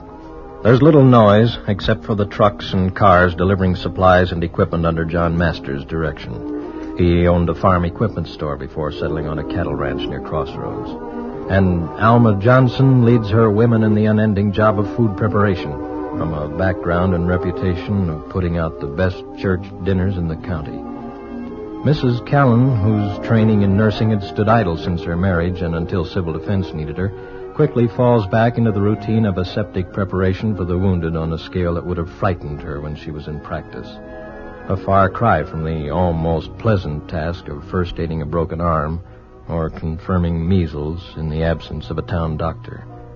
Across the way, Pat Logan, for years the leader of the Crossroads Scout Troop, supervises the making of truck tarpaulins and whatever is available into shelter tents, the collection of firewood for cooking and for warmth.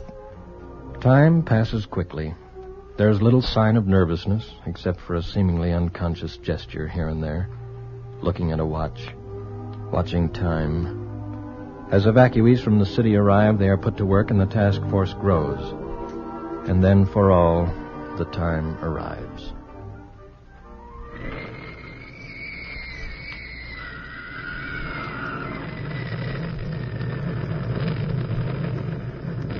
From inside the church, out through its open windows and over the rumbling of a wounded earth, this minister interrupts the prayer service for that of another. In the midst of life we are in death.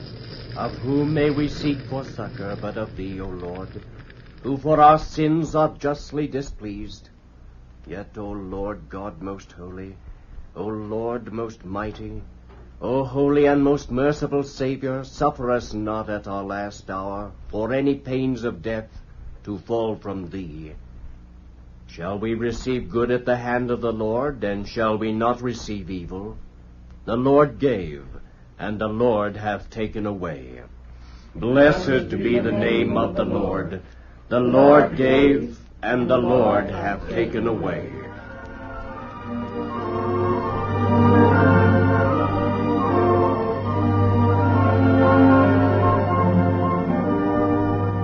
Into the hands of God are committed those who, like the city, have been taken. The heart of the city has been devastated. For the ever-increasing number of its evacuees, there must be some place new to be called home. Temporarily, it must be Crossroads. The panic that will be driving these frantic people blindly away from their most terrible moment on earth must be alleviated by this one man of God and his parishioners until other help arrives to assume part of the burden. With every form of transportation available, more and more people arrive. First, they go through the cafeteria line at the Scout Hut for sandwiches, milk, coffee. From there, they go on to the schoolhouse. They must register their names for the slow and tedious process of one day reuniting families. Next in line is the first of the family we followed in their evacuation of the city during the first part of this report. Mark Douglas and his steady girl from the high school that was evacuated on foot to the edge of the city and then by truck to Crossroads. Mark, what are your parents' names? Alice and Harvey Douglas. Mom's a nurse. Dad's with an advertising agency. Are you a scout, Mark? Yes, ma'am. Do you want to help our local troops? They're putting up shelters and keeping the fires going. They can use you. Sure, I'd like to help. Jan, you want to help with something too, don't you? Oh, you said your name was Janet Baker, right? Is there anything I can do at the hospital? I used to talk to your mother, Mark, about nursing in the hospital. I'd like to see it, how it works. I've had first aid. I can type. And she doesn't get sick at the sight of blood. Remember when I broke my arm? Oh, I'm sure you can help, Janet. They'll welcome you at the hospital. First, I want to see information.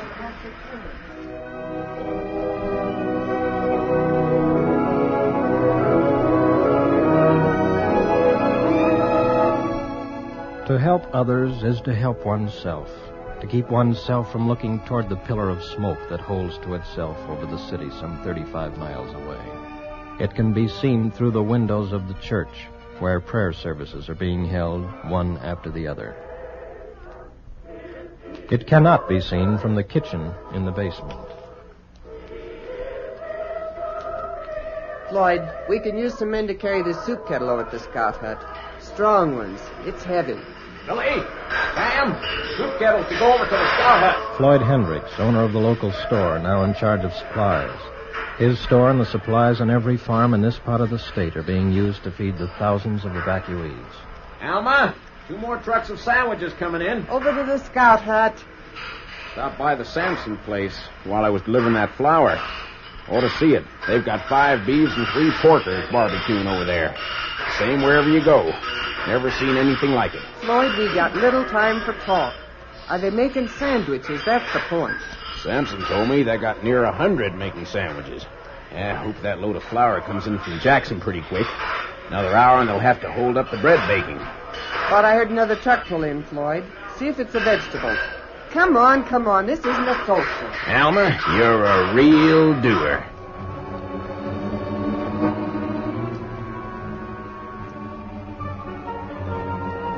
With the late afternoon comes the first big groups of sick and wounded. Until now, the minister has been able to stay near the church holding brief prayer services. And forgive us our trespasses, as we forgive those who trespass against us. And lead us not into temptation, but deliver us from evil. For thine is the kingdom, and the power, and the glory, forever and ever. Amen. As he looks up from the prayer, the minister sees a Catholic priest and a rabbi at the back of the church. His wife leads the hymn singing, and the minister greets the priest and the rabbi and offers his church to their services. They make their plans for a division of duties and the use of the small stockpile of testaments, crucifixes, and prayer books provided for by Civil Defense Preparation. As the first night approaches, the scouts build up the fires needed for light and warmth. In the distance, the glow of the burning city fades up in the darkness, and large numbers of the sick and wounded tax the temporary hospital. Put the litter down right here. I have to fill out this medical tag. May I have your name, sir? His name's William Tate. I think it's a heart... Jan! Mr. Douglas. Oh, Mr. Douglas, I didn't recognize you. The light's so dim. Mark's here. He's safe. Bill, did you hear that? My son's here. Jan, you'd better get the doctor over here. Tate's my boss. We had a rough time getting out of town. I didn't think we'd make it. Doctor, an emergency here. Heart. Let's step outside, Mr. Douglas. I need a break. Mary, will you help the doctor for a few minutes? Thanks. Jan, have you heard anything about your folks? No. Been trying not to think about it, Mr. Douglas. I've been working and trying not to think. Oh, but it's so hard to do. It's so hard to do. I'm sure they're all right, Jan. May I be of any help? No, Reverend Martin. I'll be all right. This is Mark's father, Reverend Martin. I'm just glad to see him. Jan's been doing a wonderful job. We're proud of her. I was just on my way in to warn you that we're expecting a convoy of patients from one of the hospitals in the city. We'll have to be ready for them. Do you know which hospital, Reverend? I think the one on the east side of town. They managed to get everyone into the basement levels for cover. That's where Mrs. Douglas nurses. She's all right. Thank God. I hope so, and I'm very happy for you. There are many not so lucky, but there are some things we as men must do also in order to survive. I thank God we're able to do so many of them here. Perhaps once again each of us can truly say, I am my brother's keeper.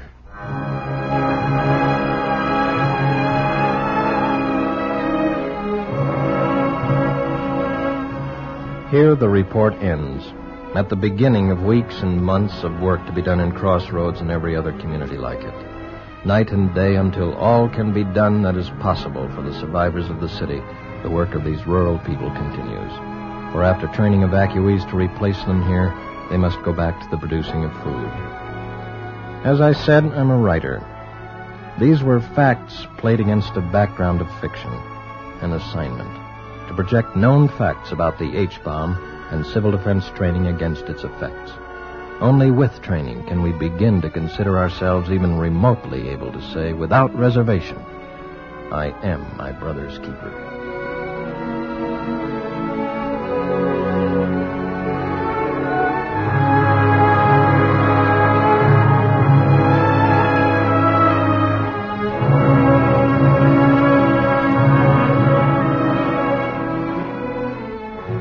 My Brother's Keeper was written by Pete Morstad and produced and transcribed by the Rocky Mountain Radio Council for the Federal Civil Defense Administration under the production supervision of Nat S. Linden.